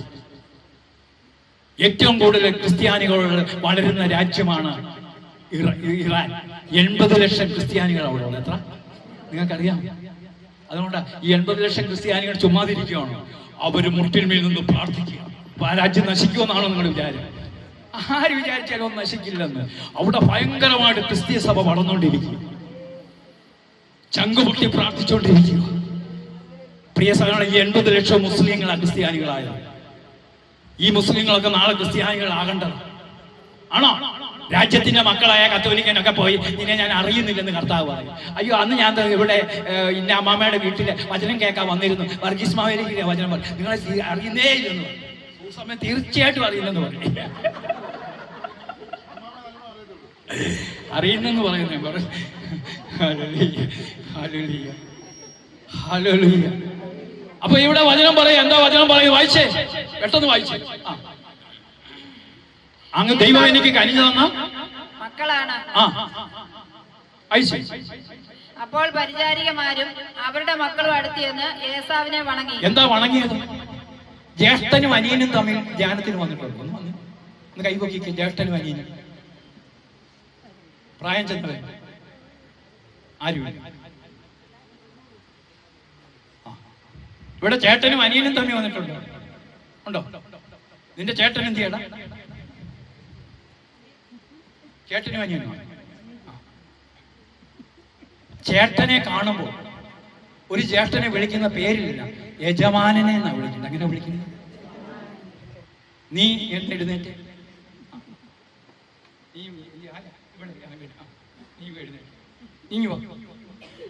നീ ഇവനെ നോക്കി വിളിക്കണം, യജമാനനെ എന്ന് വിളിച്ചു. കൈകൂപ്പി ഒന്ന് തലവണങ്ങും. ദൈവം നിന്നെ അനുഗ്രഹിക്കട്ടെന്ന് പറഞ്ഞു. ഇങ്ങനെ ആയിരിക്കണം, അല്ലാതെ കിടന്ന് ബഹളം ഉണ്ടാക്കുന്നവരാണ്. അപ്പൊ പ്രിയ സാധനങ്ങളെ, അവര് വണങ്ങി. അടുത്ത വചനം പറയുന്നു. തുടർന്ന് ലേയായും അവളുടെ മക്കളും അതിനുശേഷം ജോസഫും റാഫേലും അടുത്ത് എന്ന് താണു വണങ്ങി. ഏസാവ് ചോദിച്ചു. ഇങ്ങോട്ട് നോക്കി. ഇന്ന് എന്റെ അമ്മ വീട് ഓമല്ലൂർ. എവിടെ? ഓമല്ലൂർ, ആലപ്പുറത്ത്. ആ സ്കൂളിന്റെ LP സ്കൂളിന്റെ അപ്പുറത്തെ വീടാണ്. അവിടെ ഡാനിയൽ മാർ പീലസ്റ്റിനസ് പിതാവിന്റെ വീടിന്റെ നേരെ ഓപ്പോസിറ്റ് വീട്. അപ്പോൾ അവിടുന്ന് അപ്പച്ചൻ, എൻ്റെ വലിയപ്പച്ചൻ, അമ്മയുടെ അപ്പൻ, KCT ഉണ്ട്. അന്ന് KCT ഉണ്ട്. KCT ബസ്സിനകത്ത് അന്ന് ഇവിടുന്ന് കപ്പ കൊണ്ടുവരും. ആ ഇരിക്കും കപ്പയും പാട്ടുകപ്പയും ഒക്കെ കൊണ്ടുവരും. Hallelujah, hallelujah. പിന്നീട് അത് കഴിഞ്ഞപ്പോൾ ഇപ്പോൾ നമ്മൾ കപ്പയൊക്കെ കൊണ്ടുപോകും, ബേക്കറിയൊക്കെ അല്ലേ. മോനെ കാണാൻ പോവുകയാണെങ്കിൽ ചിലപ്പോൾ ഓറഞ്ച്, മുന്തിരി, അല്ലെങ്കിൽ ചിലപ്പോൾ ഒരു കൂടി ബിസ്ക്കറ്റൊക്കെ മേടിച്ചുകൊണ്ടാണ് ഇന്ന്. അത് നമ്മൾ ചെറിയ ബാഗിനകത്തൊക്കെ വെച്ചുകൊണ്ടാണ് പോകുന്നത്. മറ്റേ പണ്ടേതാണെങ്കിൽ സഞ്ചിയൊക്കെ ആയിരുന്നില്ലേ. ഇന്ന് സഞ്ചി കൊണ്ട് പെണ്ണുങ്ങൾ പോകും, കൂടിയ ബാഗൊക്കെ ഇട്ടിങ്ങനെ കുടുങ്ങി. അപ്പൊ അങ്ങനെ ആയിരുന്നു ഇന്നത്തെ കാലം. അപ്പൊ അന്നത്തെ കാലത്ത് ഇതൊന്നും ഇല്ലാത്തതുകൊണ്ട്, ബേക്കറി ഇല്ലാത്തതുകൊണ്ട് 100-400 ആടിനെ കൊണ്ടാണ് പോകുന്നത്. ആർക്ക്? ജ്യേഷ്ഠനെ കാണാം.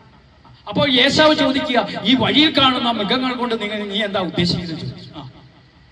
ഏസാവ് ചോദിച്ചു, ഞാൻ വഴിയിൽ കണ്ട പറ്റങ്ങൾ കൊണ്ട് നീ എന്താണ് ഉദ്ദേശിക്കുന്നത്? യാക്കോബ് പറഞ്ഞു, എന്റെ യജമാനനായ അങ്ങയുടെ പ്രീതി നേടുക. ഏസാവ് പറഞ്ഞു, സഹോദര, എനിക്ക് അതെല്ലാം വേണ്ട. നീ എന്നെ കളിപ്പിച്ചെങ്കിൽ എനിക്ക് ഇതെല്ലാം വേണ്ടവോളം ദൈവം തന്നിട്ടുണ്ട്. നിന്റേത് നീ തന്നെ എടുത്തുകൊള്ളുക. ഒരു നാട്ടുഭാഷ. സൂസമ്മേ, നിന്റേത് നീ തന്നെ, ഞങ്ങൾക്ക് അതൊന്നും വേണ്ടെന്ന് പറഞ്ഞു. അപ്പോൾ യാക്കോബ് എന്ന് പറഞ്ഞു, യാക്കോബ് അപേക്ഷിച്ചു, അങ്ങനെയല്ല,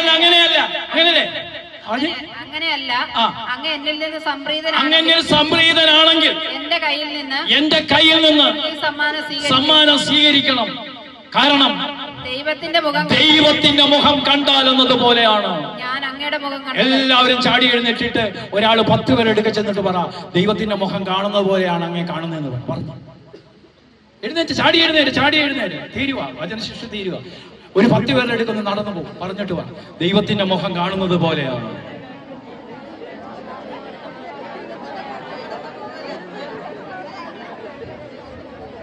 ദൈവത്തിന്റെ മുഖം കാണുന്നത് എന്ന പോലെയാണ്.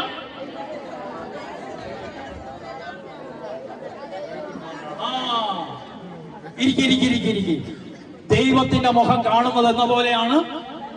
എങ്കിൽ മാത്രമേ ഈശോ മിശിഹായ്ക്ക് സ്തുതിയായിരിക്കട്ടെന്ന് ആ ഒറ്റ വചനം, ഈ വചനം നിങ്ങൾ ഈ വചനവും 1 യോഹന്നാൻ 4:17 വചനവും അത് പറഞ്ഞു നിർത്തുക. 1 യോഹന്നാൻ 4:17 വചനം ഒരിക്കലും മറക്കരുത്.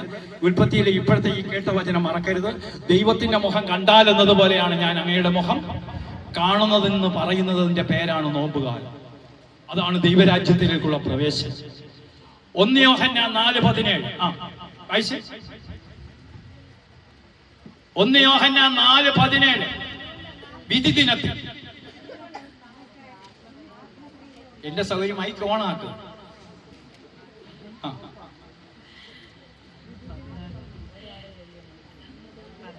വിധി ദിനത്തിന് നമുക്ക് ആത്മധൈര്യം ഉണ്ടാകും. ഒരു വിധി ദിനമുണ്ട്. ഇങ്ങോട്ട് നോക്കിയേ, എനിക്ക് നിങ്ങൾക്ക് ഒരു വിധി ചെയ്ത പ്രവർത്തിക്ക് അനുസരിച്ചുള്ള വിധി. അന്നേരം ആ സഹായിക്കാൻ ആരും അവിടെ ആ.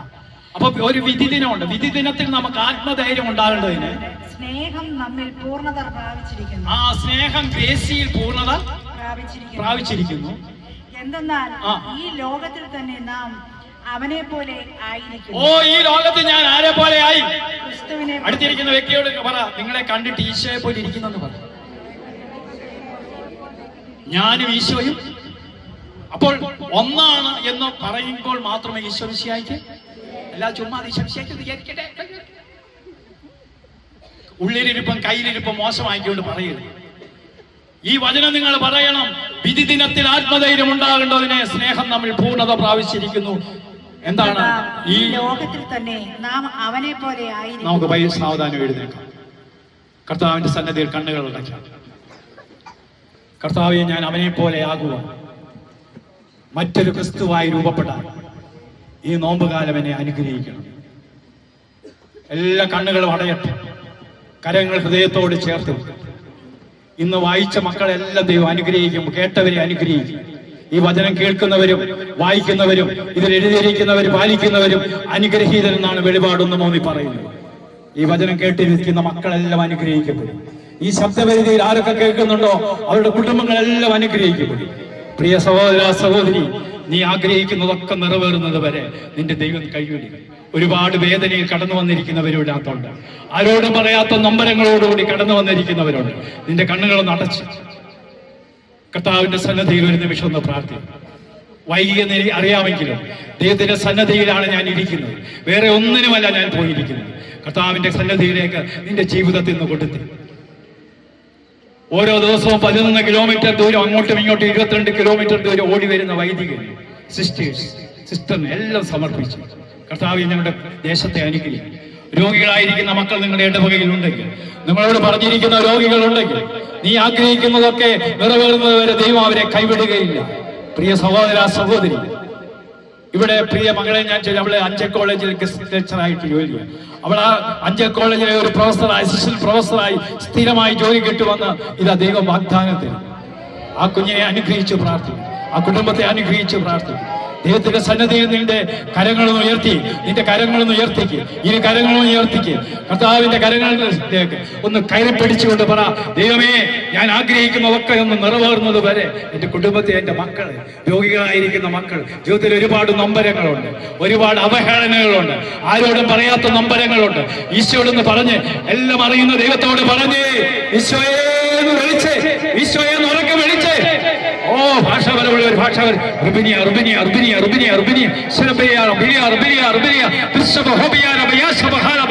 ഭാഷാപരമുള്ളവർ ഭാഷാപരത്തെ സ്തുതിച്ചോ. ചില ജീവിതങ്ങളെയൊക്കെ അനുഗ്രഹിക്കുന്നു. അത്ഭുതകരമായ ഇടപെടലുകൾ ഉണ്ടാകുന്നു. കർത്താവിന്റെ കൃപ ഈ പന്തലിലേക്ക് ഇറങ്ങി വരുന്നു. ഓ ആത്മാവേ, യേശുവേ നന്ദി. ഹല്ലേലൂയ. ദൈവം ഒത്തിരി അനുഗ്രഹം ഈ സമൂഹത്തിലേക്ക് ഒഴുക്കിയിട്ടുണ്ട്. പിന്നീട് നിങ്ങൾക്ക് അത് മനസ്സിലാവും. ഒരു കാര്യം പറയാം, ഏപ്രിൽ മാസം 10-ന് ശേഷമുള്ള ഏതെങ്കിലും ദിവസങ്ങളിൽ നിങ്ങൾക്ക് വേളാങ്കണ്ണി പോകാൻ ആഗ്രഹമുണ്ടെങ്കിൽ ബസ് ഇവിടെ വരും. 45 പേരാണ്. ബാക്കി 5 സീറ്റുകൾ പാചകക്കാർക്ക് മറ്റൊരു വചന പ്രഘോഷമൊക്കെ ഉണ്ട്. ആത്മീയമായി പോകാൻ ആഗ്രഹമുണ്ടെങ്കിൽ അച്ഛൻ്റെ അടുക്ക പേര് ഇപ്പം തന്നെ കൊടുക്കുക. ഇന്ന് തൊട്ട് കൊടുത്തെങ്കിൽ 45 പേർക്കുള്ള സീറ്റാണ്. 50 സീറ്റുണ്ട്, 45 പേര് എടുക്കും. അപ്പോൾ ഭക്ഷണവും താമസവും എല്ലാം ഇൻക്ലൂഡ് അതിനകത്ത്. എല്ലാം കൂടെ 3500 രൂപയുണ്ട്. 8 വർഷത്തിന് മുമ്പ് മേടിക്കുന്ന അതേ പണം എല്ലാം കൂടെ. നിങ്ങളൊരു ബസ് പിടിച്ച് പോയാൽ തന്നെ അതിൽ കൂടുതൽ ചിലവാകും. ഇതേ ഭക്ഷണവും താമസവും എല്ലാം കൂടെ അത്രയേ ഉള്ളൂ. ആഗ്രഹമുള്ളവരെ അച്ഛനെ അറിയിക്കുക. ഇന്നത്തെ ഈ ശുശ്രൂഷ നാളെ നിങ്ങൾക്ക് കേൾക്കാം, മറ്റുള്ളവരുമായി പങ്കുവയ്ക്കും. ദൈവം നിങ്ങളെ സമർത്ഥമായി. പ്രാർത്ഥന നിങ്ങൾ എന്നെ ഓർക്കുമോ? സമയം പോയതിൽ ആർക്കെങ്കിലും വിഷമമുണ്ടോ? ഹല്ലേലൂയ. യേശുവേ നന്ദി.